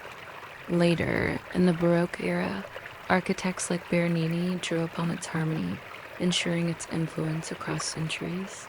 The Pantheon's legacy extended beyond Rome, shaping neoclassical architecture in Europe and the Americas, visible in the domes of the Pantheon in Paris, the U.S. Capitol in Washington, and countless civic and religious buildings. The Pantheon also became a place of burial, adding another layer to its identity. Among those interred are the painter Raphael, Renaissance architects, and Italian kings such as Victor Emmanuel II. These tombs transformed the building into both a national monument and a memorial to artistic genius. Today, the Pantheon remains a functioning church, visited by millions annually, yet retaining its atmosphere of solemnity. At certain moments, particularly when sunlight pours through the oculus or rain descends in a narrow column, the building reveals its essence, a space where human construction opens to the infinite. The Pantheon thus embodies endurance and transformation. It is at once an ancient temple, a Christian church, a Renaissance model, and a modern landmark. To stand within it is to perceive not only stone and geometry, but also continuity across millennia. Its dome, open to the sky, unites permanence with transience, offering an experience at once monumental and serene. The Campo de' Fiori, literally field of flowers, is today one of Rome's most animated squares, yet its origins lie in a medieval expansion of the city outside the ancient Campo Marzio. Unlike many of the more formal piazzas shaped by papal patronage, Campo de' Fiori retains an irregular form, reflecting its gradual development. Its character, defined by commerce and daily life, contrasts with the monumental scenography of squares like Piazza Navona or Piazza di Spagna. In the 15th century, Pope Calixtus III ordered the paving of the square, and it quickly became a center of activity. Inns, artisans' workshops, and markets animated the space, while nearby palaces added to its importance. The Renaissance saw the construction of the Palazzo della Cancelleria, a landmark of early Renaissance architecture, and the Palazzo Farnese, later seat of the French embassy, both located within short distance of the square. Campo de' Fiori thus became integrated into the papal city while retaining its mercantile character. The square is historically associated with public executions, the most famous being that of the philosopher Giordano Bruno, burned at the stake in 1600 for heresy. In 1889, a bronze statue of Bruno, sculpted by Ettore Ferrari, was erected at the center of the square, facing defiantly toward the Vatican. This monument transformed Campo de' Fiori into a space not only of commerce but also of civic memory, embodying the tensions between free thought and religious authority. The statue remains a focal point, its hooded figure both somber and resolute, reminding visitors of the square's layered past. Today, the square is best known for its open-air market, one of the most vibrant in Rome. Each morning, stalls are set up offering fruits, vegetables, flowers, spices, and household goods. The market continues traditions that date back centuries, providing a living link to the daily rhythms of the Renaissance city. The sound of vendors, the colors of produce, and the scent of herbs create an atmosphere distinct from the formal grandeur of the city's monumental spaces. The surrounding streets, narrow and irregular, contribute to the square's character. Unlike the broad avenues planned in later centuries, these alleys preserve the medieval fabric of Rome, with their mixture of residential buildings, shops, and taverns. The contrast between Campo de' Fiori, its bustling informality, and the orderly symmetry of nearby piazzas illustrates the coexistence of multiple urban traditions within the same city. In the evenings, the square transforms once again. Cafes and trattorias extend their seating into the open space, and Campo de' Fiori becomes a hub of social life. While the daytime market emphasizes tradition and practicality, the evening atmosphere reflects modern conviviality, animated by residents and visitors alike. This dual rhythm reinforces the square's enduring role as a civic gathering place. Architecturally, Campo de' Fiori is modest compared to other Roman piazzas. It lacks the grand churches, obelisks, or fountains that dominate spaces like Piazza Navona. Instead, its significance lies in its function and memory. The statue of Bruno anchors the space, while the facades of surrounding buildings, though irregular, create an enclosed urban stage. This absence of monumental architecture allows the square's life, its markets, conversations, and gatherings to define its character. The Campo de' Fiori embodies the everyday Rome, where history is present not through grand gestures, but through continuity of use. It is a place where the market opens each morning, where people gather daily, where memory and life intertwine. In the quiet hours, when stalls are folded and the square is empty, Its cobblestones recall centuries of footsteps, commerce, and voices. To linger here is to sense the city, not in its triumphs alone, but in its persistence, the endurance of ordinary life with an extraordinary history. The Palazzo Farnese, regarded as one of the most majestic palaces of Renaissance Rome, reflects both the ambitions of a powerful family and the artistic ideals of the 16th century. Commissioned in 1517 by Cardinal Alessandro Farnese, who would later ascend to the papacy as Pope Paul III, the palace embodies the authority and refinement that characterized elite patronage in Renaissance Rome. Today, it houses the French embassy, continuing its legacy as a site of international presence and cultural prestige. The design of the palazzo was initiated by Antonio da Sangallo the Younger, one of the foremost architects of his generation. His plan established the building as essential features, a vast rectangular block organized around an internal courtyard, with a facade of rigorous symmetry. The use of rusticated stone at the ground level, followed by smoother masonry on the upper stories, creates a gradation of texture that emphasizes solidity and refinement. The windows, framed by alternating triangular and curved pediments, punctuate the facade with rhythmic precision. After Sangallo's death, the project passed to Michelangelo Buonarroti, who introduced modifications that enhanced the building's grandeur. He redesigned the central window of the main facade, adding an imposing balcony supported by massive corbels, and expanded the cornice into a monumental overhang that crowns the structure with dramatic emphasis. This cornice, one of the most celebrated in Renaissance architecture, demonstrates Michelangelo's ability to blend structural clarity with sculptural boldness. The interior of the Palazzo Farnese further reflects its status. The central courtyard, framed by arcades on 3 levels, provides a harmonious open space, balancing light and shadow with classical order.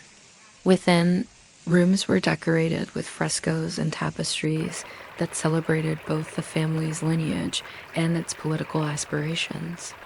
Among the most remarkable are the fresco cycles by the Carracci brothers, completed in the late 16th century in the Farnese Gallery. These frescoes, illustrating mythological themes such as the loves of the gods, exemplify the synthesis of classical erudition and Baroque dynamism, influencing decorative art throughout Europe.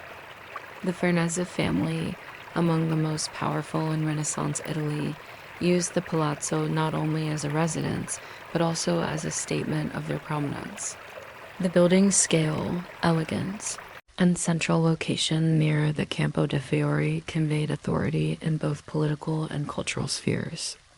Alessandro Farnese, as Pope Paul III, further reinforced the family's influence by convening the Council of Trent and commissioning significant works, including the expansion of St. Peter's Basilica.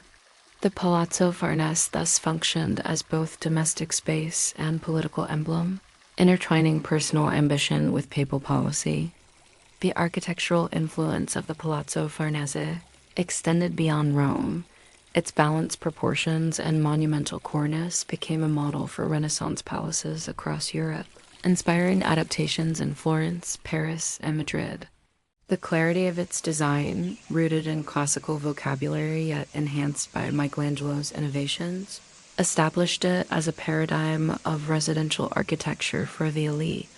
Today, as the seat of the French embassy, the palace retains its grandeur while serving a diplomatic function. Access to its interior is limited, but guided visits reveal the enduring richness of its spaces. Particularly the Farnese Gallery, where the Carracci frescoes continue to impress with their vitality. The juxtaposition of Renaissance architecture and modern diplomacy reinforces the building's continuity as a site of power and representation. The Palazzo Farnese embodies the essence of Renaissance Rome, a city where powerful families shaped the urban fabric through architecture, art, and patronage. It stands not merely as a relic of the past, but as a living monument, where the ambitions of a 16th century cardinal resonate with contemporary international presence. In the quiet of its courtyard, one perceives harmony, proportion, and permanence qualities that define both the building and the ideals it represents. The Piazza del Campidoglio, situated atop the Capitoline hill, is one of the most significant urban projects of the Renaissance, conceived by Michelangelo Buonarroti in the mid-16th century. It represents not only an architectural ensemble, but also a statement of civic identity, linking ancient Rome, papal authority, and Renaissance ideals in a single space. The Capitoline Hill had long been a symbolic site. In antiquity, it housed important temples, including that of Jupiter Optimus Maximus, and served as a center of political life. By the Middle Ages, however, the hill had fallen into neglect, its structures fragmented and its significance diminished. When Pope Paul III Farnese sought to impress Emperor Charles V during his visit to Rome in 1536, he commissioned Michelangelo to redesign the hilltop, transforming it into a stage worthy of both ancient memory and modern authority. Michelangelo's plan reoriented the piazza away from the Roman Forum, symbolically turning its focus toward the Vatican and the papal city. This gesture reflected the shifting balance of power from the republican institutions of ancient Rome to the centralized authority of the papacy.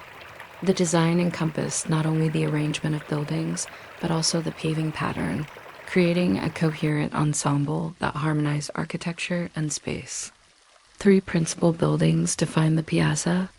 At the rear stands the Palazzo Senatorio, a medieval structure adopted as the seat of the Roman Senate. Michelangelo redesigned its facade, adding a central staircase flanked by fountains and crowned by a campanile. On the left rises the Palazzo dei Conservatori, and on the right the Palazzo Nuovo, both given new facades articulated by colossal pilasters, arcades, and symmetrical windows. These buildings now house the Capitoline Museums, among the oldest public museums in the world, established in 1471 when Pope Sixtus IV donated ancient bronze statues to the people of Rome. At the center of the piazza stands the equestrian statue of Marcus Aurelius, one of the few bronze statues from antiquity to survive the Middle Ages, mistaken for centuries as a representation of Constantine the Great. Michelangelo placed it at the focal point of his design, reinforcing the dialogue between Rome's imperial past and its Renaissance renewal.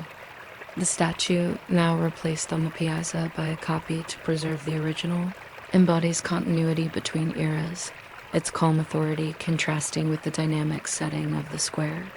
One of Michelangelo's most innovative contributions was the pavement design.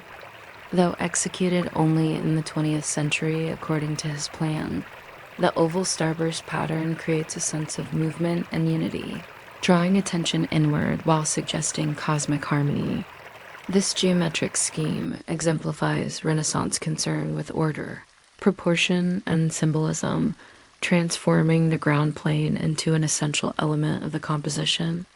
The piazza functions not merely as a collection of buildings, but as an orchestrated urban theater. The facades, uniform in style, enclose the space while leaving views outward toward the city. The staircase descending from the hill, the Coordinata, also designed by Michelangelo, provides a gentle ascent accessible even to horse riders, reinforcing the processional character of the approach. At its base stand the statues of Castor and Pollux, further linking the ensemble to antiquity. The Piazza del Campidoglio remains a testament to the Renaissance vision of urbanism, where architecture, sculpture, and symbolism converge. It reflects the transformation of Rome from a fragmented medieval city into a stage for papal magnificence and civic pride. At the same time, it preserves the memory of antiquity, integrating ancient statues and imperial references into a coherent modern setting. In the quiet hours when the piazza is empty, its proportions become more evident. The rhythm of pilasters, the balance of facades, the calm presence of Marcus Aurelius, all combined to create an atmosphere of order and permanence. The Campidoglio thus endures not only as a tourist site, but as a living emblem of Rome's layered identity, bridging past and present in stone. The Piazza Venezia, located at the foot of the Capitoline hill, serves as one of Rome's principal crossroads, connecting ancient, Renaissance, and modern layers of the city. Its name derives from the Palazzo Venezia, a 15th century residence built for Cardinal Pietro Barbo, later Pope Paul II, which eventually served as the Venetian embassy to the papacy. The palazzo, with its fortress-like exterior and Renaissance courtyard, embodies the transitional character of architecture at the close of the Middle Ages, yet the piazza is dominated today by a far more imposing structure, the Altar della Patria, or Altar of the Fatherland. Constructed between 1885 and 1935, the Altar of the Fatherland commemorates Victor Emmanuel II, the first king of a unified Italy. Designed by Giuseppe Sacconi, the monument reflects the aspirations of the newly created Italian state to assert its identity through architecture. Its colossal scale, gleaming white marble, and eclectic classical vocabulary distinguish it from the surrounding urban fabric, making it one of the most controversial buildings in Rome. The monument consists of a vast platform accessed by wide staircases, culminating in a colonnade of Corinthian columns that form a backdrop to the equestrian statue of Victor Emmanuel II. Flanking the central figure are allegorical sculptures representing regions of Italy, while below lies the tomb of the unknown soldier, established after the First World War as a national symbol of sacrifice. Eternal flames and military honor guards underscore its role as a civic and patriotic site. Stylistically, the Altar of the Fatherland combines classical motifs columns, pediments, and statuary with modern monumentality. Its dazzling white marble, quarried from Brescia, contrasts with the warmer tones of Rome's traditional travertine and brick, making it highly conspicuous against the urban landscape. For some critics, this brightness and scale earned it nicknames such as the typewriter or the wedding cake. Yet for others, it represents a necessary assertion of national unity, embodying the ambitions of Italy's Risorgimento. The Piazza Venezia itself has long been a stage for power. During the fascist era, Benito Mussolini used the balcony of Palazzo Venezia to deliver speeches to crowds assembled in the square, further cementing its political associations. Today, traffic converges from multiple directions, including the Via del Corso, the Via dei Fori Imperiali, and the road leading toward the Capitoline, making it one of the busiest intersections in Rome. Despite the bustle, the monument continues to dominate, its monumental scale dwarfing the medieval and Renaissance buildings nearby. Inside the structure lies the Museo Centrale del Risorgimento, which documents the history of Italian unification through documents, paintings, and artifacts. The terraces of the monument provide panoramic views over Rome, extending from the Colosseum and the Roman Forum to St. Peter's Basilica in the distance. These vistas reinforce the monument's symbolic function to situate modern Italy within the continuity of ancient and papal Rome. The relationship between the Altar of the Fatherland and the surrounding piazza illustrates the transformation of Rome's identity. Whereas Renaissance and Baroque projects sought to harmonize with the existing urban fabric, this monument asserts itself through contrast, emphasizing scale and whiteness over integration. Its presence redefined Piazza Venezia, turning it into a stage not only of civic life but of national identity. In moments of quiet, when the traffic subsides and the marble surface reflects the changing light, the monument reveals its sculptural qualities. The colonnade frames the sky, the equestrian statue commands its platform, and the staircases ascend with solemn rhythm. Though often debated, the Altar della Patria endures as a symbol of Italy's modern history, bridging the grandeur of antiquity, the elegance of the Renaissance, and the aspirations of the nation-state. The district of Trastevere, whose name literally means across the Tiber, lies on the western bank of the river, opposite the historic core of Rome, historically outside the original boundaries of the city. It developed as a working-class quarter, home to immigrants, artisans, and small traders. Today, Trastevere retains much of its medieval fabric, characterized by narrow cobbled streets, irregular piazzas, and houses painted in warm tones of ochre and terracotta. Its atmosphere contrasts with the grandeur of the monumental center, offering instead an image of everyday Rome. In antiquity, the area was inhabited by Etruscans and later incorporated into Rome during the Republic. It became a multicultural neighborhood, housing communities of Syrians, Jews, and other foreigners. Its position near the river facilitated trade and communication, while its relative distance from the center lent it a distinctive identity. By the Middle Ages, Trastevere had grown into a densely populated quarter, its winding streets reflecting organic development rather than planned design. The heart of the district is the Piazza di Santa Maria in Trastevere, dominated by the Basilica of the same name. One of the oldest churches in Rome, Santa Maria in Trastevere, is traditionally believed to have been founded in the 3rd century and rebuilt in the 12th. Its facade, decorated with mosaics depicting the Virgin enthroned, reflects Byzantine influence, while its interior preserves a golden apse mosaic of the coronation of the Virgin, executed by Pietro Cavallini. This church serves as both spiritual and communal center, anchoring the life of the quarter. Trastevere's streets are notable for their irregularity. Unlike the grand avenues of Renaissance Rome, here one finds a labyrinth of alleys, small piazzas, and unexpected corners. Ivy and bougainvillea often climb the facades, softening the stone with greenery. The scale of the district is human, with buildings of modest height enclosing spaces that invite wandering. In the evenings, lantern light and the murmur of conversation evoke a timeless quality, reinforcing the sense of continuity between past and present. Historically, Trastevere was associated with artisanship. Workshops of tanners, weavers, and bakers animated the district, while taverns provided meeting places for locals. Even as Rome expanded and modernized, Trastevere retained this reputation for authenticity. In the 19th and early 20th centuries, it was often depicted in literature and art as the quintessential Roman quarter, emblematic of local traditions and character. Today, Trastevere combines tradition with modern vitality. Its streets are lined with trattorias, cafes, and small shops, attracting both residents and visitors.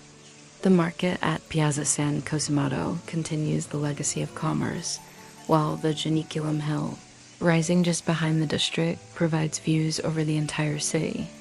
Despite increasing popularity, Trastevere preserves an atmosphere distinct from the monumental heart of Rome, where daily life unfolds in intimate proportions.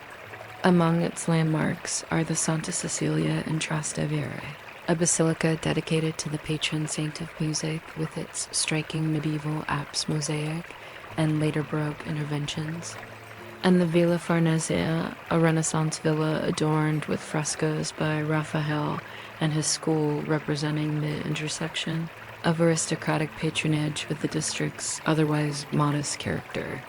The Trastevere district embodies the human scale of Rome. While the city is often defined by its vast monuments and imperial remains, here the focus shifts to narrow streets, small piazzas, and lived experience. To walk through Trastevere is to encounter not spectacle, but intimacy, the scent of cooking, the echo of footsteps on cobblestones, the continuity of daily life. In its quiet moments, when the streets are empty and the lamps illuminate the stone, Trastevere reveals itself as a place where history is not only preserved but inhabited. The Jewish ghetto of Rome, or Ghetto Ebraico, occupies a small area near the Tiber, between the theater of Marcellus and the river. Established in 1555 by a decree of Pope Paul IV, it confined the city's Jewish population within a walled quarter with restricted rights. Despite centuries of hardship, the community preserved its traditions, contributing significantly to Rome's cultural and economic life. Today, the area is both a historic site and a vibrant neighborhood, combining memory with daily activity. The ghetto was among the earliest in Europe, predating similar restrictions in other cities. Its gates were locked at night, and residents faced limitations on professions, property ownership, and movement. Floods from the nearby Tiber added to the difficulties, as the area was low-lying and prone to inundation. Yet within these constraints, a rich cultural life developed. Synagogues, study houses, and communal institutions preserved Jewish identity, while the residents maintained resilience in the face of exclusion.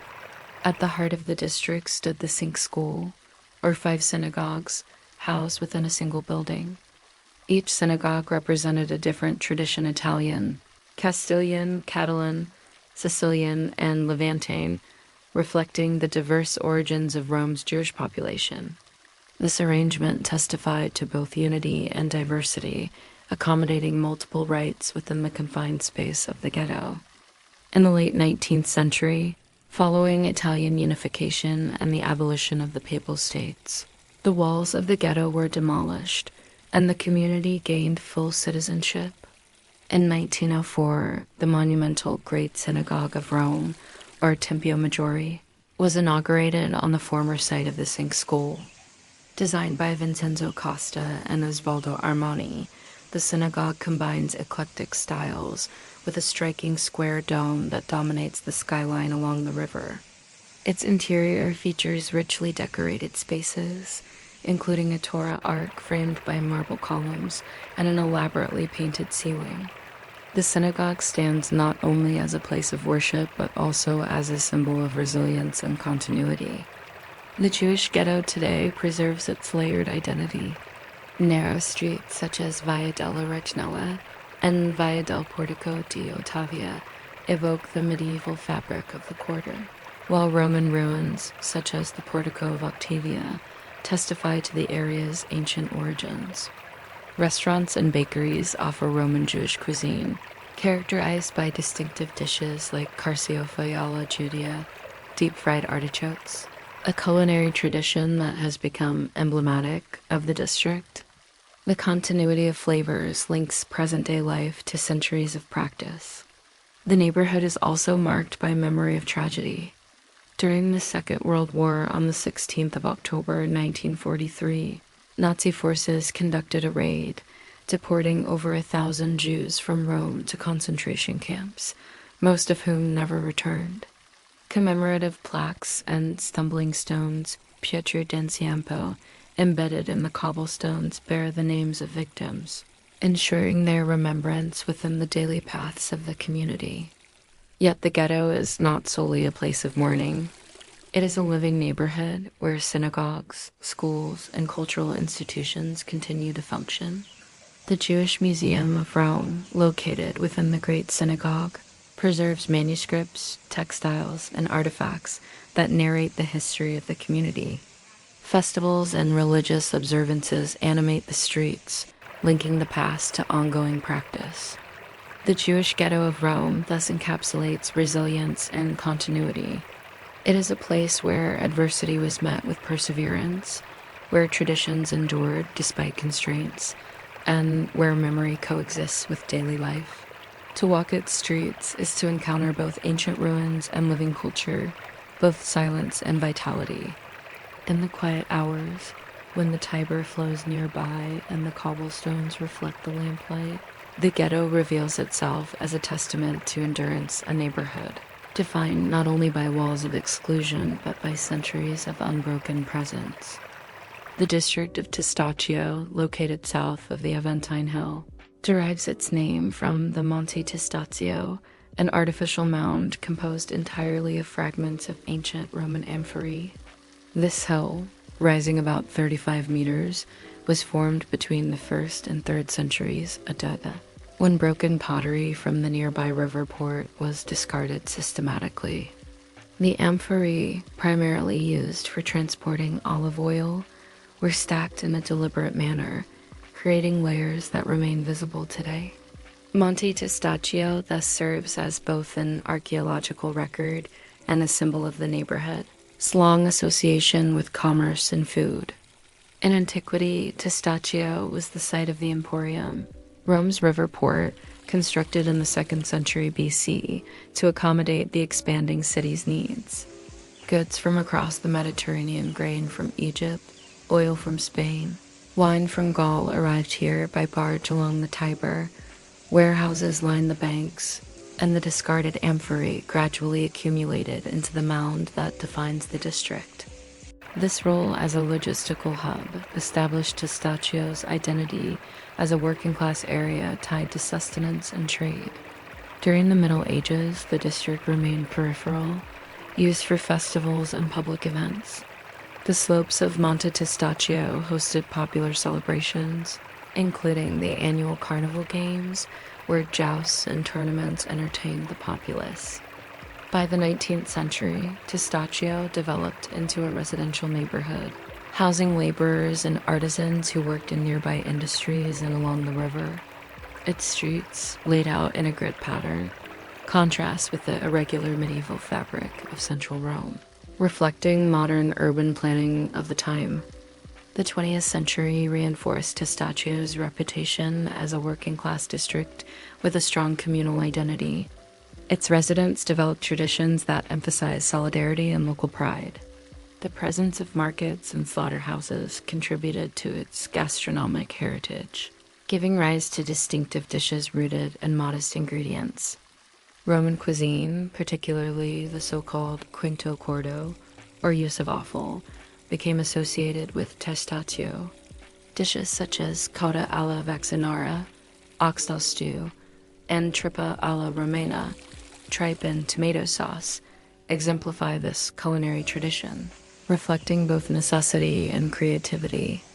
The Testaccio market, originally established in the 19th century and relocated in recent years to a modern structure on Via Galvani, remains a central feature of the neighborhood. Its stalls offer fresh produce, meats, cheeses, and prepared foods, embodying continuity with the area's commercial past. The market also includes contemporary dining options, blending tradition with innovation. Architecturally, Testaccio retains a modest character. Its streets are lined with residential blocks of the late 19th and early 20th centuries, interspersed with remnants of industrial structures. The former slaughterhouse, or Monotone, has been repurposed as a cultural center, hosting exhibitions, events, and educational programs. This adaptation reflects the district's capacity to transform its working-class heritage into cultural vitality. Monte Testaccio itself remains a landmark, though largely closed to casual visitors. Archaeological studies continue to investigate its stratigraphy, providing insights into ancient trade networks and consumption patterns. Periodically, sections of the mound are open for guided tours, offering views over the neighborhood and access to the layers of amphorae that compose its core. In the evenings, Testaccio's piazzas and streets animate with local life. Traditional trattorias serve Roman dishes alongside newer establishments that experiment with contemporary cuisine. The district's identity as a culinary center has made it a destination for those seeking authenticity beyond the monumental heart of Rome. Yet its atmosphere remains local, shaped by its history and community. The Testaccio neighborhood exemplifies Rome's capacity to integrate layers of history into daily life. From ancient amphorae to modern markets, from working-class traditions to cultural renewal, the district embodies continuity through change. To walk through its streets is to encounter the material remains of antiquity alongside the rhythms of a living community.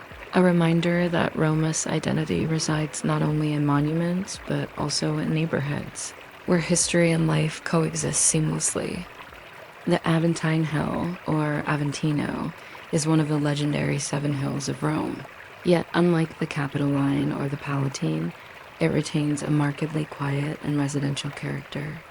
Rising above the Tiber, the Aventine is distinguished by tree-lined streets, elegant villas, and monasteries that create an atmosphere of serenity, contrasting with the bustle of the city below. Its elevated position offers sweeping views over Rome, making it both a place of contemplation and a vantage point for appreciating the city's layered topography. In antiquity, the Aventine was associated with plebeian life. According to tradition, it was the hill chosen by Remus in the legendary contest with Romulus to determine the founding of the city. Later, it became a quarter for common citizens, distinct from the patrician areas of the Palatine. Temples dedicated to Diana and other deities adorned its slopes, while its proximity to the Tiber made it a site of commerce. Over the centuries, the hill's character shifted from plebeian settlement to monastic retreat and, in modern times, to a quiet residential quarter. One of the hill's most notable sites is the Basilica of Santa Sabina, founded in the early 5th century. Considered one of the best preserved examples of early Christian architecture, Santa Sabina retains its austere basilical plan, with tall nave, colonnades of Corinthian columns, and clerestory windows. Its wooden door, dating to around 430 AD, preserves carved panels depicting biblical scenes, including one of the earliest known representations of the crucifixion. The church's simplicity and light-filled interior convey an atmosphere of clarity and devotion, making it a touchstone of early Christian design. Adjacent to Santa Sabina lies the Giardino degli Aranci, or Orange Garden, a peaceful park planted with rows of orange trees. Created in the 20th century, the garden provides shaded walks and a terrace overlooking the Tiber and St. Peter's Basilica. The view, framed by greenery, has become one of Rome's most beloved panoramas, combining natural calm with architectural majesty. Visitors often linger here in silence, observing the changing light over the city. Further along the Aventine stands the Basilica of Santa Prisca, another early Christian church, and the Basilica of Santi Bonifacio e Alessio, with its medieval cloister and bell tower. These churches testify to the hill's long association with religious life, offering spaces of contemplation removed from the city's monumental center.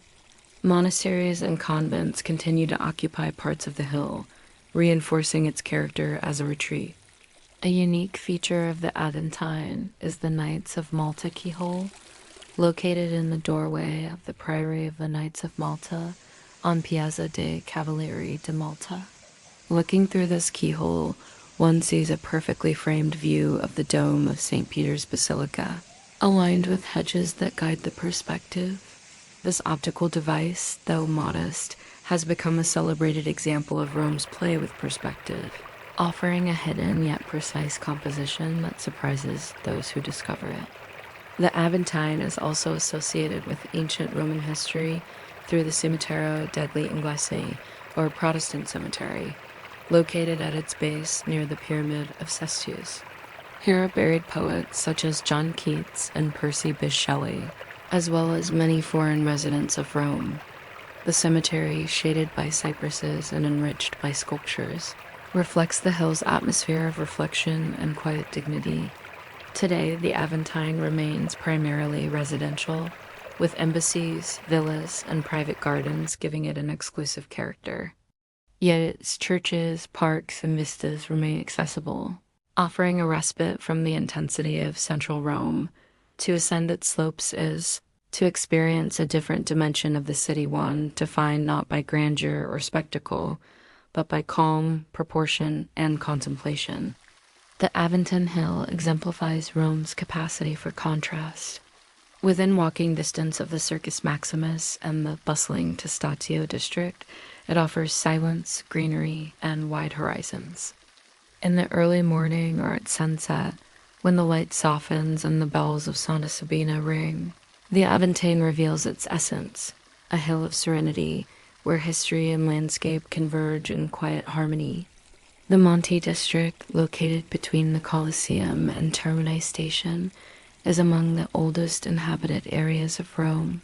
Its name derived from the hills that once defined the area, a particularly Esquiline and Viminal. In antiquity, Monte encompassed parts of the Suburra, a densely populated neighborhood known for its artisans, shops, and modest housing. Over centuries, it evolved from a plebeian quarter into a district that reflects both continuity and transformation, maintaining a distinctive character amid the monumental heart of the city.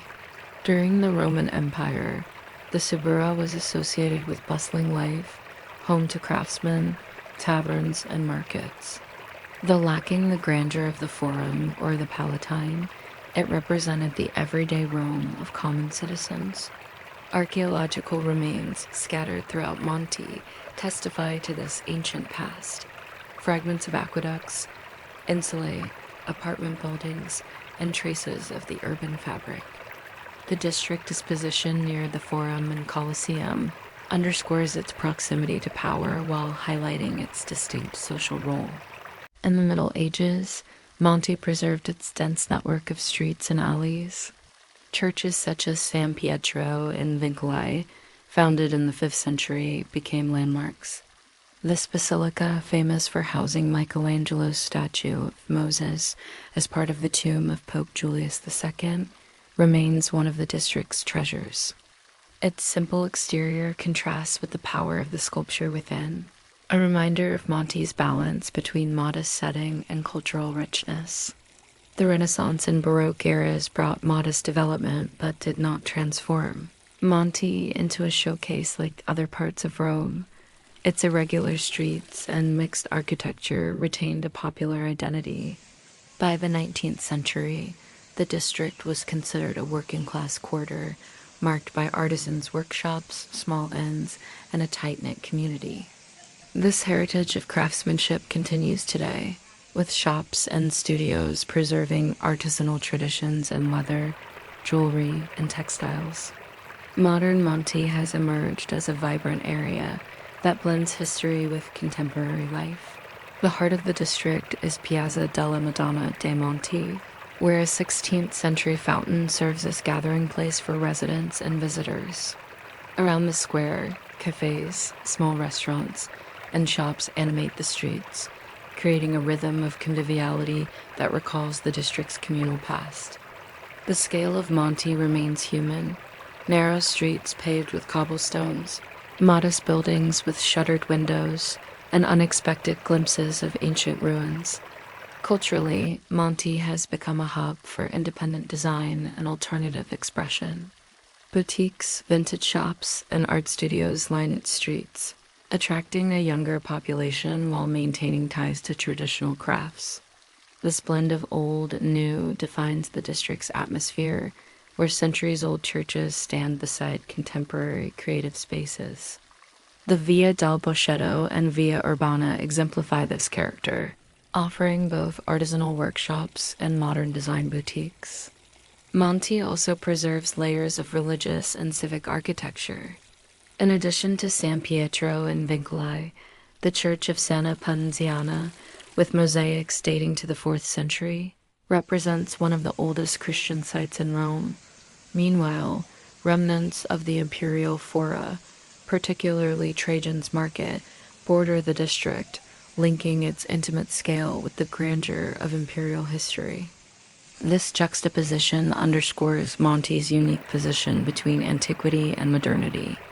In the evenings, Monte reveals its dual identity.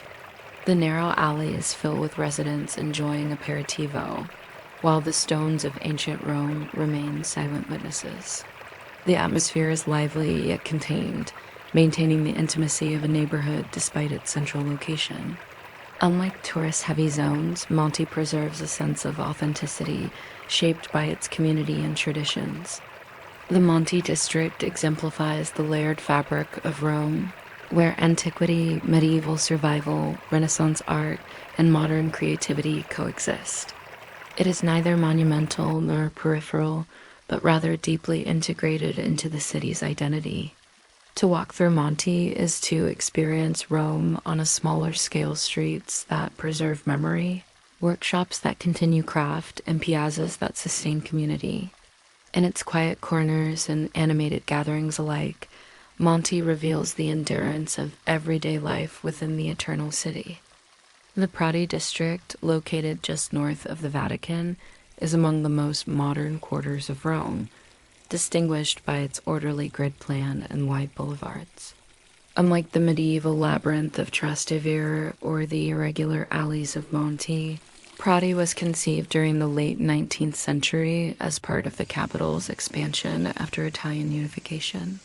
Its name, derived from Prati di Castello, meadows of the castle, recalls the open fields that once extended from the mausoleum of Hadrian, now Castel Sant'Angelo, toward the Tiber. In the decades following 1870, when Rome became the capital of unified Italy, city planners sought to create new residential neighborhoods that reflected modern ideals of hygiene, rationality, and order. Prati emerged as a showcase of this vision. Its streets follow a rectilinear pattern, in stark contrast to the organic growth of historic Rome. The avenues were named after heroes of the Risorgimento, including Cavour, Cola di Rienzo, and Giulio Cesare, reinforcing the area's symbolic role in the new national identity. The architecture of Prati reflects eclecticism of the late 19th and early 20th centuries. Apartment blocks adorned with classical motifs, Art Nouveau flourishes, or Renaissance-inspired details define the urban fabric. Their scale, uniform but generous, creates a sense of solidity and elegance. Balconies, cornices, and decorative facades lend variation while adhering to the overall regularity of the plan. Unlike the densely packed historic quarters, Prati's buildings are set along wide boulevards, allowing light and air to circulate freely. Centrally located within Prati is the Piazza Cavour, framed by the imposing Palazzo di Giustizia, or Palace of Justice, completed in 1910. Designed by Guglielmo Calderini, the palace exemplifies the monumental style of the newly unified state, with grand staircases, Corinthian colonnades, and sculptural allegories of law and justice. Its massive scale earned it the nickname Palazzaccio, yet it remains one of the most prominent public buildings of modern Rome. Piazza Cavour itself, with gardens and statues, functions as a civic center of the district. Another key artery is Via Cola di Rienzo, a major shopping street that connects Piazza del Popolo with the Vatican area. Lined with boutiques, department stores, and cafes, it reflects Prati's role as both residential and commercial hub. The avenue illustrates the integration of modern consumer life into the historic city, contrasting with the traditional markets of Campo de Fiori or Testaccio. Prati's proximity to the Vatican has shaped its identity. Many residents historically worked in institutions linked to the church, while the district's rational urban plan provided a counterpoint to the papal quarters. Its orderly design, aligned toward Castel Sant'Angelo and St. Peter's Basilica, symbolically asserts the authority of the new Italian state alongside the enduring presence of the Vatican. The district also became a residence for lawyers, officials, and middle-class professionals, reinforcing its reputation as an elegant, respectable quarter. Over time, Prati developed a cultural identity of its own. Cinemas, theaters, and cafes animated its boulevards in the 20th century, while its residential character fostered a sense of community distinct from the touristic intensity of central Rome. Today, the district remains sought after for its combination of elegance, accessibility, and proximity to both the Vatican and central Rome. Architecturally and socially, Prati illustrates the modern layers of Rome's development. It is a neighborhood where national history, urban planning, and contemporary life converge. The contrast between its rectilinear order and the irregular forms of older quarters underscores the diversity of the city's fabric. To walk through Prati is to encounter a different Rome, one shaped by modern ideals, rather than medieval or Baroque traditions. Its boulevards, lined with uniform facades and shaded by trees, create a rhythm of order and calm. In the quiet of its residential streets, one perceives the ambitions of a city reinventing itself as a modern capital, while preserving continuity with its ancient and papal heritage.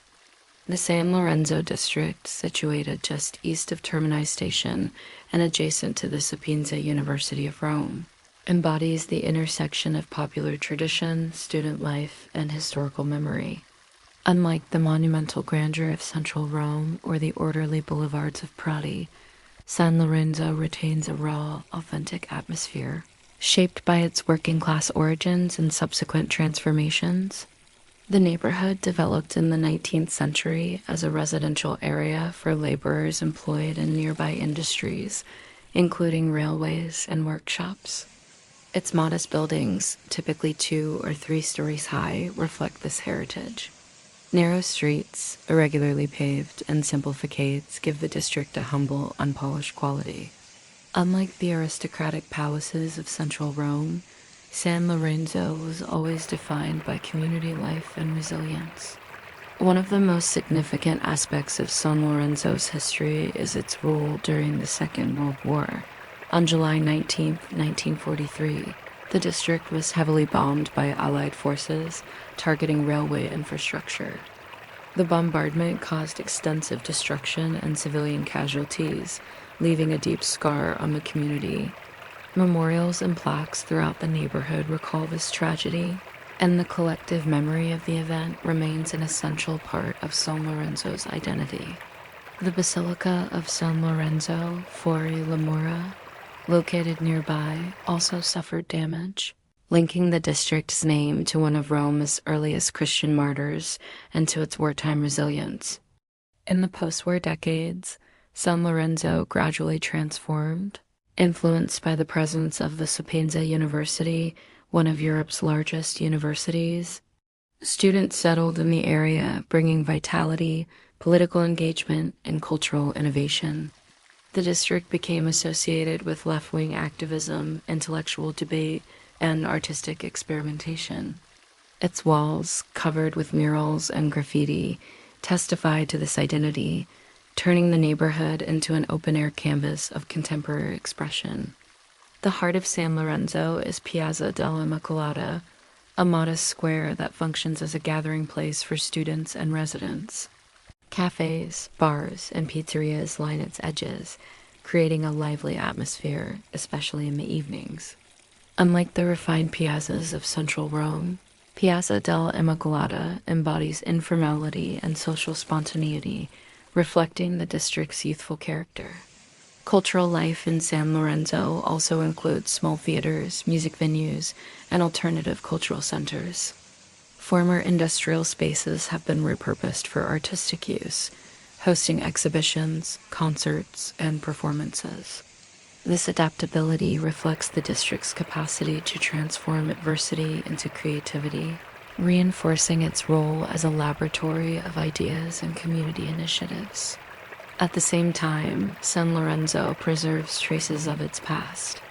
The Porta Tiburtina, an ancient Roman gate incorporated into the Aurelian walls, marks the neighborhood's boundary, connecting it to the city's ancient fabric. Churches such as San Lorenzo fuori le mura, a major basilica on the pilgrim route, recall the district's spiritual heritage. These elements coexist with modern murals, street art, and student energy, illustrating the layering of history and present life. Despite its modest scale, San Lorenzo is integral to Rome's identity.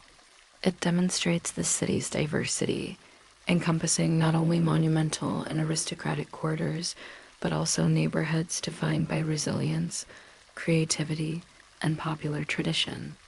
To wander its streets is to encounter a Rome far removed from postcard images, a Rome of daily life, memory, and youthful energy. The San Lorenzo district thus stands as a symbol of renewal. Bombed in war, rebuilt by community, and reimagined by students, it continues to embody vitality and resistance. In the quiet hours when its streets are empty and the murals glow under dim streetlights, the neighborhood conveys a sense of authenticity Rome, not as a stage for grandeur, but as a living, evolving city. The Ostiense district, located southeast of the Aventine and extending toward the ancient Via Ostiense, illustrates Rome's capacity for transformation. Once an industrial quarter characterized by warehouses, gasometers, and infrastructure linked to the river and railway, Ostiense has evolved into a dynamic area where archaeology, industrial heritage, and contemporary creativity coexist. Its identity today embodies both memory and renewal, making it one of the most distinctive neighborhoods of modern Rome. In antiquity, the Via Ostiense connected Rome with its port at Ostia. Along this axis, important monuments developed, most notably the Basilica of St. Paul, outside the walls, San Paolo fuori le mura, one of the city's 4 major papal basilicas. Originally founded in the 4th century over the tomb of the Apostle Paul, the basilica was rebuilt in the 19th century after a fire, preserving its grand nave with rows of columns and golden mosaics. Its scale and solemnity contrast with the industrial surroundings, anchoring Ostiense in the spiritual geography of Rome. The district's modern character emerged in the late 19th and early 20th centuries, when factories, power stations, and warehouses were established to supply a growing capital. The general markets, the gasometer, and the Central Montemartini power station define the area. These structures, though utilitarian in origin, have become landmarks of industrial archaeology. Their brick facades, iron frameworks, and monumental scale remain visible reminders of Ostiense's working past. The decline of industry in the later 20th century left many buildings abandoned, but recent decades have seen their reappropriation for cultural use. The Central Montemartini is now a museum, where ancient sculptures from the Capitoline collections are displayed amid turbines, boilers, and machinery. This juxtaposition of classical art and industrial technology creates a striking dialogue between past and modernity, exemplifying Rome's capacity for reinvention. The gasometer, a towering steel structure from the 1930s, stands as a symbol of Ostiense. Though no longer in use, it dominates the skyline and serves as backdrop for cultural events. Its skeletal form evokes both decline and resilience, embodying the aesthetic of industrial ruins. Around it, murals and street art have flourished, turning blank walls into canvases for international artists. Ostiense has thus become a center for urban art, attracting attention for its vibrant visual culture. Culinary life has also contributed to the district's renewal. Former warehouses now host restaurants, pizzerias, and bars that blend tradition with experimentation. The presence of students from nearby universities, including Rama Tre, has reinforced the area's youthful and creative atmosphere. The transformation of industrial spaces into cultural venues reflects broader trends in urban regeneration, where heritage is reinterpreted rather than erased. Architecturally, Ostiense represents contrast. The solemn colonnades of San Paolo fuori le mura, the brick solidity of early factories, and the iron frameworks of gasometers coexist with contemporary interventions. This layering illustrates the city's refusal to be frozen in time, embracing change while preserving traces of each era. The Ostiense district therefore stands as a testament to Rome's modern vitality. It reveals a city not limited to antiquity or Baroque splendor, but one capable of reinventing industrial ruins as cultural assets. To walk through its streets is to encounter mosaics of the 4th century beside murals of the 21st, power stations turned into museums, and gasometers transformed into icons of memory. In quiet hours, when the structures loom in silence and the basilica's golden mosaics glow against the night, Ostiense reveals its essence, a district where history and innovation coexist in constant dialogue. The district known as an acronym for Exposition Universelle, Rama was conceived in the 1930s as the site for a world exposition planned for 1942, intended to celebrate the 20th anniversary of fascist rule. Though the exposition never took place due to the outbreak of the Second World War, the project left an enduring urban legacy, a monumental district embodying the ideals of rationalist architecture and the ambitions of the fascist regime. EUR occupies an expansive area south of central Rome, laid out on a grand scale with broad avenues, axial perspectives, and monumental buildings. The plan was directed by Marcello Piacentini, one of the leading architects of the period, who combined classical inspiration with modernist rationality. The resulting urban landscape reflects both continuity with Rome, its imperial past, and the regime's desire for a new, authoritative architectural language. One of the most iconic structures of EUR is the Palazzo della Civiltà Italiana, often referred to as the Square Colosseum. Completed in 1943, it's designed by Giovanni Guarini, Ernesto Lapadula, and Mario Romano adapts the rhythm of the ancient Colosseum into a modern rationalist form.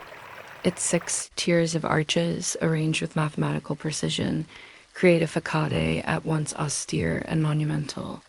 In recent years, the building has been restored and repurposed as the headquarters of the fashion house Fendi, symbolizing the adaptation of fascist-era architecture to contemporary cultural life.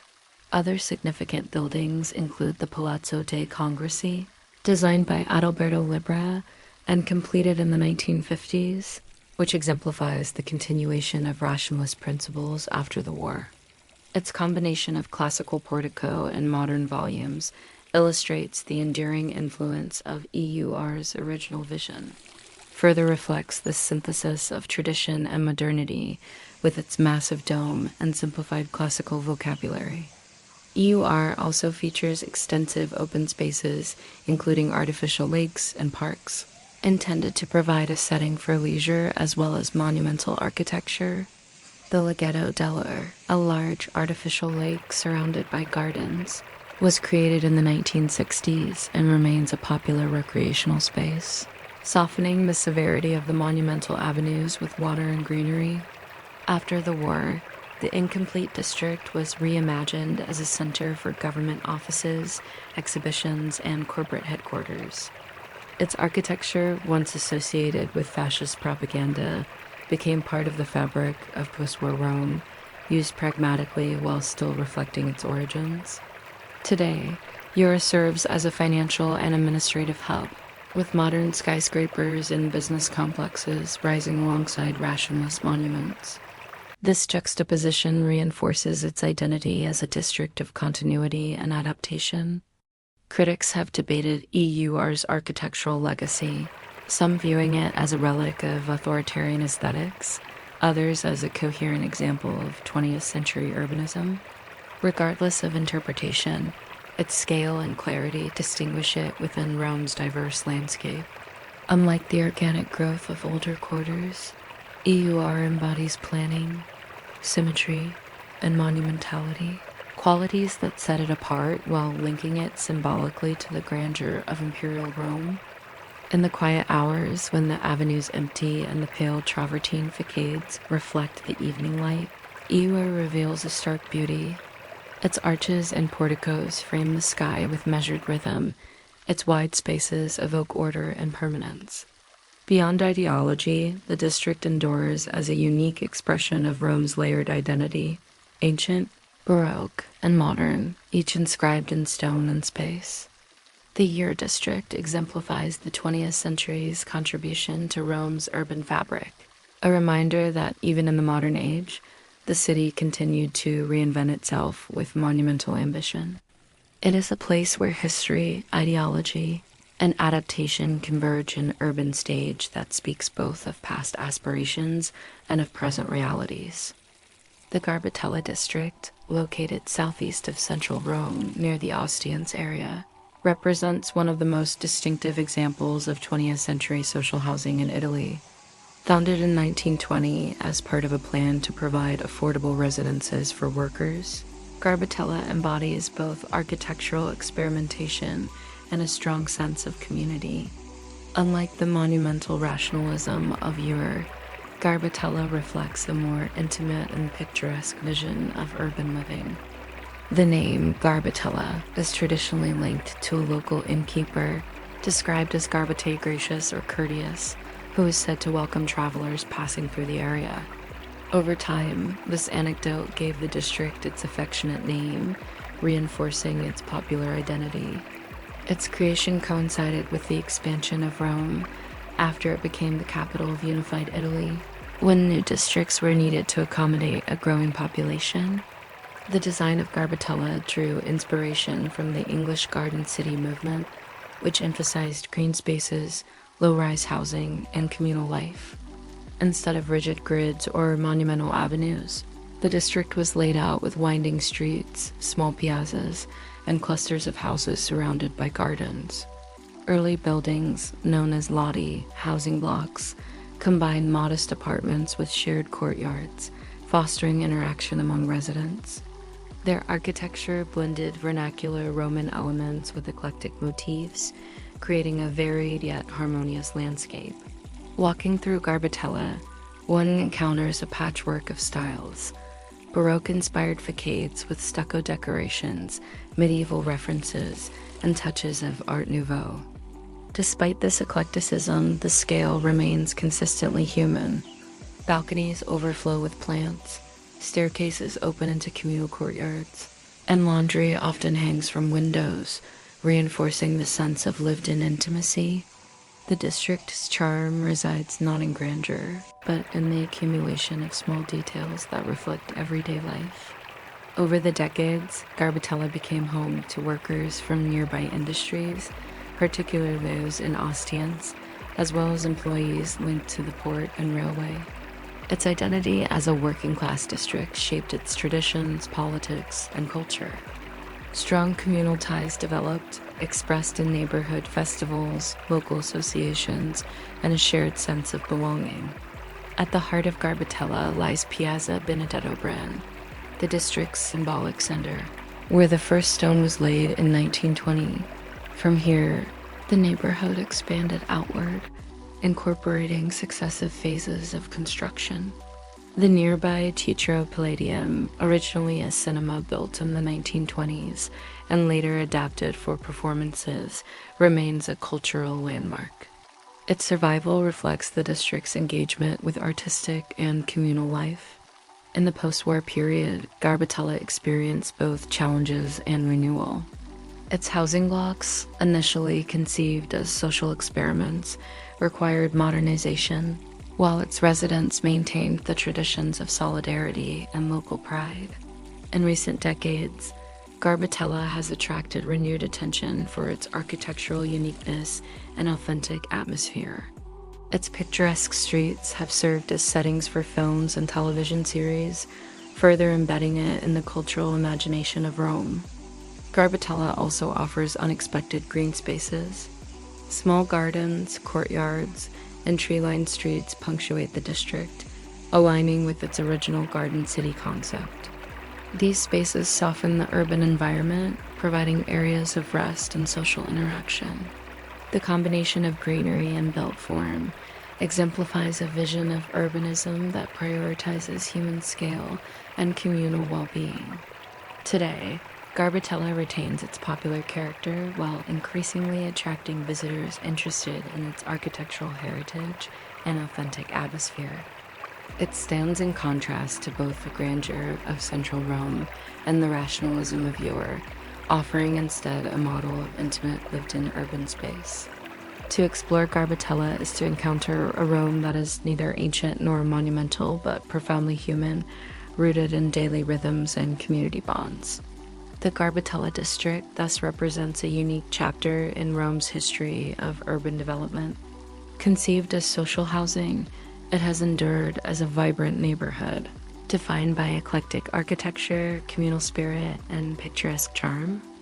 In its winding streets and shaded courtyards, one perceives the quiet persistence of life, an enduring reminder that the eternal city is sustained not only by monuments, but by neighborhoods where community and history intertwine. The Parioli district, located to the north of the historic center and bordered by the Villa Borghese Gardens and the Villa Ada Park, is widely regarded as one of Rome's most refined residential quarters. Its development in the early 20th century coincided with Rome's expansion as the capital of unified Italy, when new neighborhoods were created to accommodate diplomats, professionals, and the rising bourgeoisie. From the outset, Parioli was conceived not as a working-class district, but as an enclave of comfort, discretion, and prestige. The name Parioli derives from the Monte Parioli, small hills that once characterized the area. Before urbanization, the land was largely rural, dotted with villas and vineyards. In the early decades of the 20th century, urban planners transformed it into a residential quarter with broad avenues, elegant apartment buildings, and landscaped gardens. Unlike the dense medieval quarters of central Rome, Parioli was designed for spaciousness and exclusivity, reflecting modern ideals of urban comfort. Architecturally, Parioli combines rationalist influences of the 1930s with later developments in post-war modernism. Apartment buildings often feature clean lines, ample balconies, and generous use of light, distinguishing them from the ornate facades of earlier Roman quarters. Many residences were designed by leading architects of the 20th century, embodying innovation while maintaining a sense of elegance. Villas and private houses, surrounded by gardens, punctuate the district, further reinforcing its residential character. One of the most distinctive aspects of Parioli is its integration with green space. The district borders the expansive Villa Borghese to the south, offering residents direct access to gardens, museums, and cultural institutions. To the north, the Villa Ada provides wooded landscapes, lakes, and walking paths. Within Parioli itself, tree-lined boulevards and small parks create a sense of calm, making it one of the greenest districts of Rome. Parioli became particularly prominent in the mid-20th century when it was associated with diplomats, politicians, and professionals. Its location, removed from the bustle of central Rome, yet close to cultural institutions, made it a preferred residential area for the city's elites. Cafes, private clubs, and cultural venues reinforced its reputation for refinement. In popular imagination, Parioli came to symbolize affluence and elegance, often contrasted with the more popular quarters of the city. Cultural life in Parioli includes theaters and music venues, such as the Auditorium Parco della Musica, located nearby in the Flaminio district, but closely associated with the area. Designed by Renzo Piano and inaugurated in 2002, the auditorium provides spaces for concerts, festivals, and cultural events, reinforcing Parioli's identity as a center of refined cultural life. Within the district, smaller theaters and galleries contribute to its artistic vitality. At the same time, Parioli is closely linked to Rome's diplomatic presence. Embassies and consulates occupy villas and buildings throughout the district, lending it an international character. Its streets are lined with elegant cafes and restaurants that cater to both residents and visitors, maintaining an atmosphere of discretion and sophistication. Despite its reputation for exclusivity, Parioli retains a residential intimacy. Its boulevards, shaded by pines and lined with well-proportioned buildings, convey calm and order. Unlike the monumental avenues of yore or the picturesque irregularity of Trastevere, Parioli embodies measured refinement, a district where daily life unfolds in spaces designed for comfort and elegance. The Parioli district thus represents a distinct dimension of Rome's urban identity. It is a place defined not by antiquity or popular tradition, but by 20th century visions of modern living, shaped by affluence, diplomacy, and cultural life.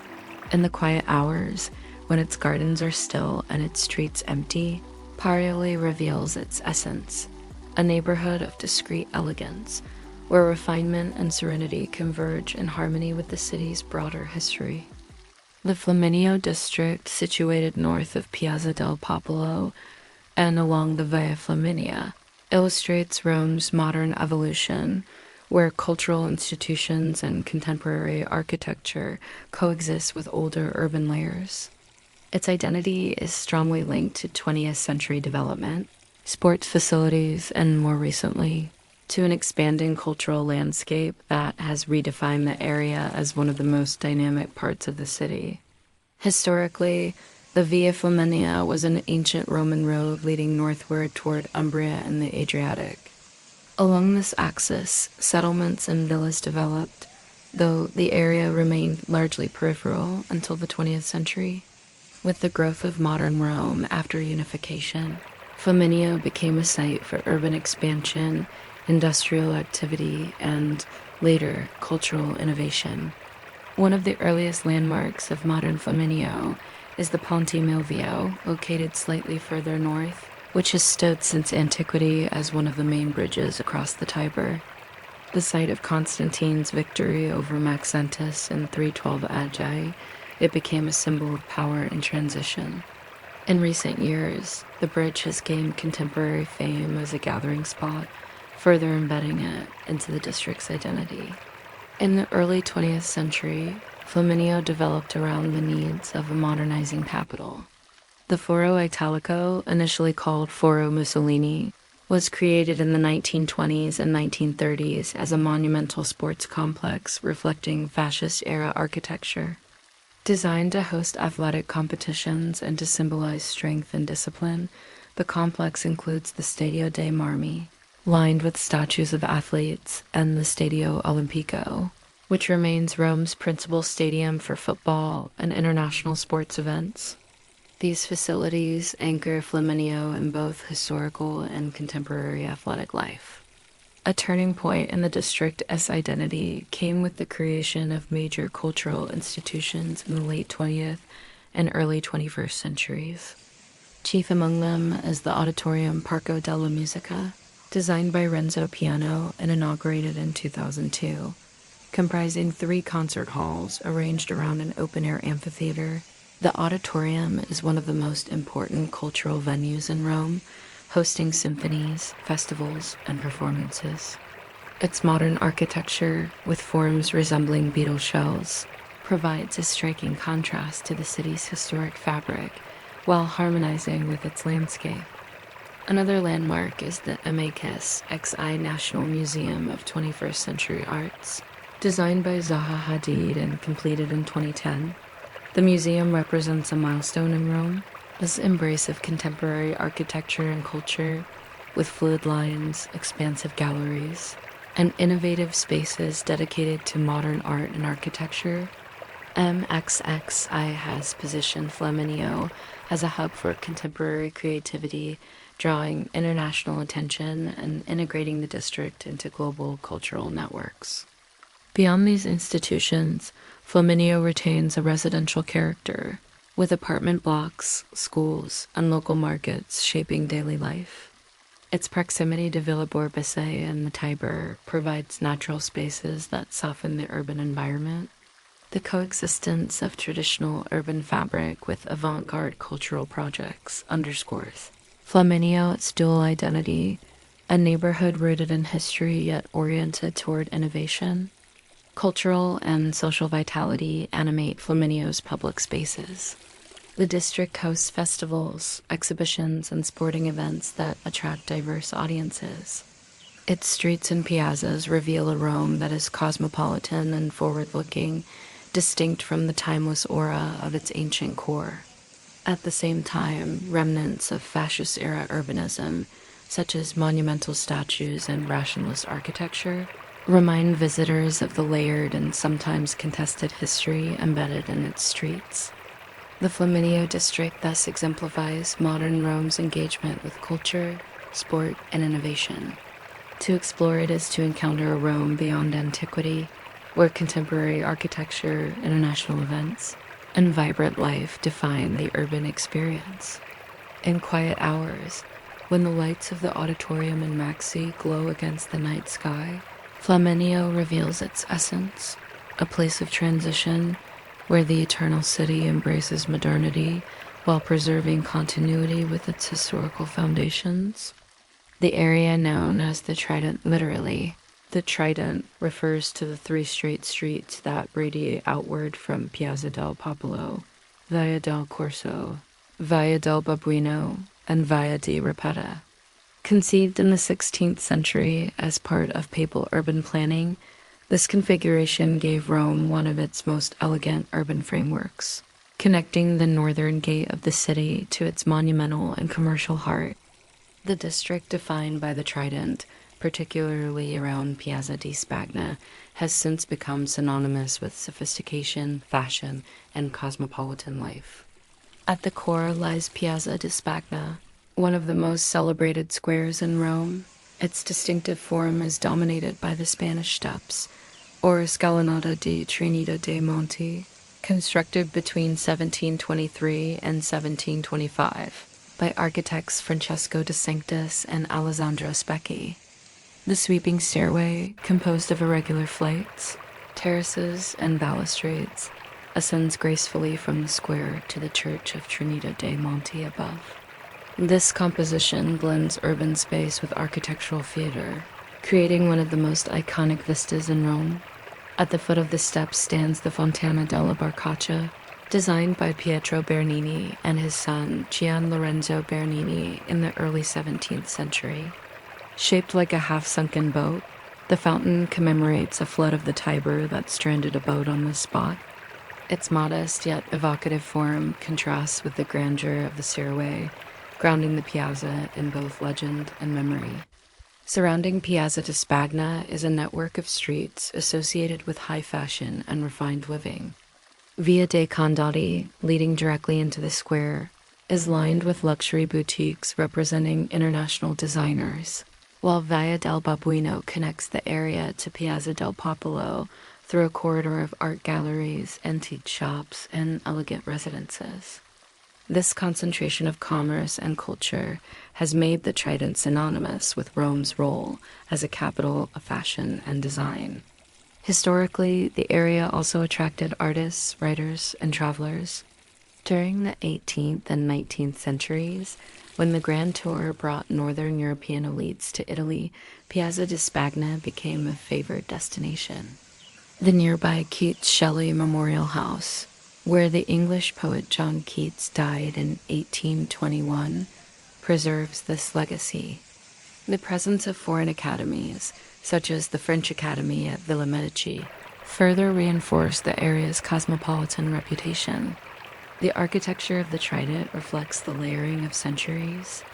Palaces with Renaissance and Baroque facades line the streets, while churches such as Sant'Andrea del Frate add spiritual landmarks to the urban fabric. The district's urban design emphasizes perspective and procession, from the obelisk in Piazza del Popolo, along the straight avenues of the Trident, toward focal points like Piazza Venezia or the Spanish Steps. This axial clarity reflects the ambitions of papal Rome to impose order and grandeur on the expanding city. Culturally, the area continues to function as a stage of cosmopolitan life. Fashion shows, cultural events, and seasonal festivities animate the piazzas and streets. Yet in quieter moments, especially in the early morning or late at night, the Spanish Steps reveal a different character. Their travertine surfaces softened by shadow, their proportions accentuating silence rather than spectacle. The Trident and Piazza di Spagna district encapsulates the elegance of Rome's urban identity. It is a place where Baroque architecture, 18th century Romanticism, and 21st century fashion converge. To walk through its streets is to encounter both memory and modernity, grandeur and intimacy. In the soft evening light, when the steps glow against the sky and the obelisk of Piazza del Popolo stands as a silent marker of history, the district reveals its essence, a Rome of refinement where art, architecture, and life intertwine seamlessly. The area surrounding Campo de Fiori and Piazza Farnese lies at the heart of Renaissance and Baroque Rome, yet it retains a distinctly popular and mercantile character. Unlike the monumental squares shaped by papal projects, Campo de' Fiori developed organically as an open space for trade and daily life. Its atmosphere today reflects continuity with this tradition, animated by markets, cafes, and the rhythms of ordinary activity. Campo de' Fiori, meaning Field of Flowers, owes its name to its medieval origins when it was an open meadow before urbanization. By the 15th century, it had become a central marketplace, frequented by artisans, merchants, and citizens. Unlike Piazza Navona or Piazza di Spagna, Campo de' Fiori was not adorned with grand palaces or churches, but rather framed by modest buildings that emphasized its commercial function. This contrast defines its identity as a square of the people. At the center of the square stands the statue of Giordano Bruno, the philosopher burned at the stake here in 1600 for heresy. Erected in 1889, the monument symbolizes intellectual freedom and commemorates Rome's complex history of religious authority and dissent. Bruno's hooded figure, facing the Vatican, introduces a solemn dimension to a space otherwise characterized by daily trade. Each morning, Campo de' Fiori hosts a market that continues centuries-old traditions. Stalls of fruits, vegetables, spices, and flowers fill the square, providing both residents and visitors with a lively scene. The market sounds and colors evoke continuity with the city's past, while cafes and shops surrounding the piazza extend its vitality into the afternoon and evening. Despite the presence of tourism, the square preserves its mercantile essence, embodying Rome's everyday life. Nearby, Piazza Farnese offers a contrasting atmosphere of monumental elegance. Dominated by Palazzo Farnese, one of the most important Renaissance palaces in Rome, the square embodies the ambitions of one of Italy's most powerful families. Designed by Antonio da San Gallo the Younger, and later completed with contributions from Michelangelo, the palace exemplifies classical harmony and proportion. Today it houses the French embassy, maintaining its role as a seat of power and diplomacy. The square itself is adorned with two monumental fountains, each made from basins taken from the ancient baths of Caracalla. Their presence exemplifies the Renaissance practice of reusing classical materials to create new urban compositions. The contrast between Campo de' Fiori's popular energy and Piazza Farnese, as aristocratic order, encapsulates the diversity of Roman urban life. The streets connecting the two squares reveal a network of trattorias, artisan shops, and small residences. Via dei Bolari and Via del Pellegrino preserve medieval traces, while the proximity of Piazza Navona and the ghetto underscores the density of cultural and historical layers in this area. The district embodies the coexistence of commerce, politics, and architecture within a compact urban fabric. In the evenings, Campo de' Fiori transforms into a social hub, frequented by locals and visitors alike. Restaurants and bars animate the square, though its atmosphere remains tied to its popular heritage. By contrast, Piazza Farnese retains an air of solemnity, its vast proportions often quiet, emphasizing the grandeur of the Palace Facade against the night sky. The Campo de' Fiori and Piazza Farnese district thus illustrates two complementary dimensions of Rome: the vitality of daily commerce and the majesty of aristocratic architecture. To experience this area is to perceive Rome not as a city of isolated monuments, but as a living organism where trade, power, and community converge. In the silence of early morning, when the market stalls are empty and the palaces stand in shadow, the area reveals its essence. Rome sustained by both its people and its monuments, by daily life and by enduring history. As our long journey through the neighborhoods and monuments of Rome comes to a close, the city itself begins to fade gently into quietness. The squares, once animated with voices and footsteps, now seem suspended in silence. Fountains continue to flow, their water tracing rhythms that have endured for centuries, yet the sound softens into a calm, steady murmur. The streets, lined with centuries of history, become tranquil pathways where time no longer advances, but simply rests. Rome, with its 7 hills and its endless layers, has revealed itself in fragments through ancient forums and imperial palaces, through medieval churches and Renaissance squares, through Baroque fountains, modern districts, and residential neighborhoods. Each block of the city has unfolded like a page in a book, filled with stories, names, and traces of memory. Yet beyond detail and chronology, Rome remains above all a presence, enduring, quiet, and eternal. In the stillness of night, the Colosseum no longer echoes with voices, but with the silence of stone. The Pantheon stands as it has for nearly 2,000 years, its dome opening not to the noise of day, but to the immensity of the sky. The Spanish steps rest in shadow, no longer a stage for crowds, but a staircase returning to stillness. In Trastevere, the narrow alleys are quiet, their stones cooled by evening air. Across the Tiber, the Vatican dome glows faintly, a distant light in the horizon. Gradually, the rhythm of the city slows. The fountain's steady murmur, the occasional toll of a bell, and the whisper of wind through ancient pines create a lullaby of Rome. Streets empty and piazzas breathe in silence. Monuments, witnesses to centuries of change, appear not as objects of spectacle but as companions to rest, offering continuity and calm. As you allow these images to settle, imagine the city as if in repose. Its hills form gentle waves, its riverside flows as a steady line, its gardens spread as soft textures of green. Each part of Rome, from the ruins of the Forum to the quiet courtyards of Garbatella, now dissolves into a single impression, a city that endures through calm, timeless, and unhurried.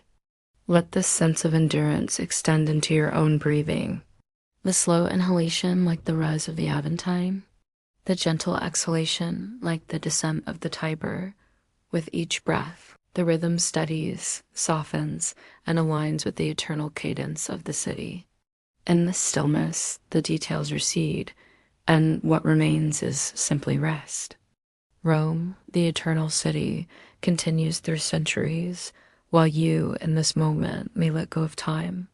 The stones will remain, the waters will flow, the bells will toll again tomorrow. For now, there is only silence, continuity, and repose. As the journey concludes, allow the images of Rome to fade like distant echoes, leaving only calm. The city sleeps, and so may you. In this closing stillness, let the eternal rhythms of Rome carry you gently into rest, into quietness you have walked far.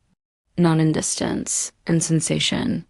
The city around you has unfolded and refolded without resistance. Rome has revealed nothing, and in doing so has shown everything. There is no more to see. And yet, you continue walking, not forward, not toward anything, only through. You follow a street without name. You no longer notice the buildings. You do not observe the signs. You are not lost. You are not found. You pass a fountain. You have passed many. This one murmurs the same as the others. The water rises, then falls. It does not seek to be noticed. You pass a square. You have passed many. This one is empty. The lamps around it glow softly. The ground is even. The air is still. You cross a small bridge. The river moves beneath you, unchanged. Its sound is lower now, the light upon it broken into fragments. You look at it, then stop looking. The city narrows, then widens, then narrows again. You do not react. You simply move. The domes you once noticed now blur. The statues have turned their faces away. The bells no longer ring. You do not feel the ground. You do not feel your feet. Your body walks. Your thoughts drift. You find a bench, not to sit. To stop, you sit. You close your eyes. The air around you thickens slightly. The sound recedes. A distant car. A softer voice. A memory you do not claim. You inhale. You exhale. The rhythm remains. You do not sleep, but you are no longer awake. You do not think of tomorrow. You do not remember yesterday. You let go of Rome, and Rome lets go of you. The columns dissolve, the domes blur. The churches fall silent, the fountains fall still. Your breath becomes slower, your eyes remain closed. The city no longer holds you. You are floating now, not in water, not in air, in stillness. The stillness that follows everything. The stillness that asks for nothing. The stillness that welcomes you. You do not walk anymore. You drift. You do not listen. You rest. There are no more steps. There's no more stone. There's only dark. There's only breath. And beyond breath, silence. Sleep well, traveler. Sleep well.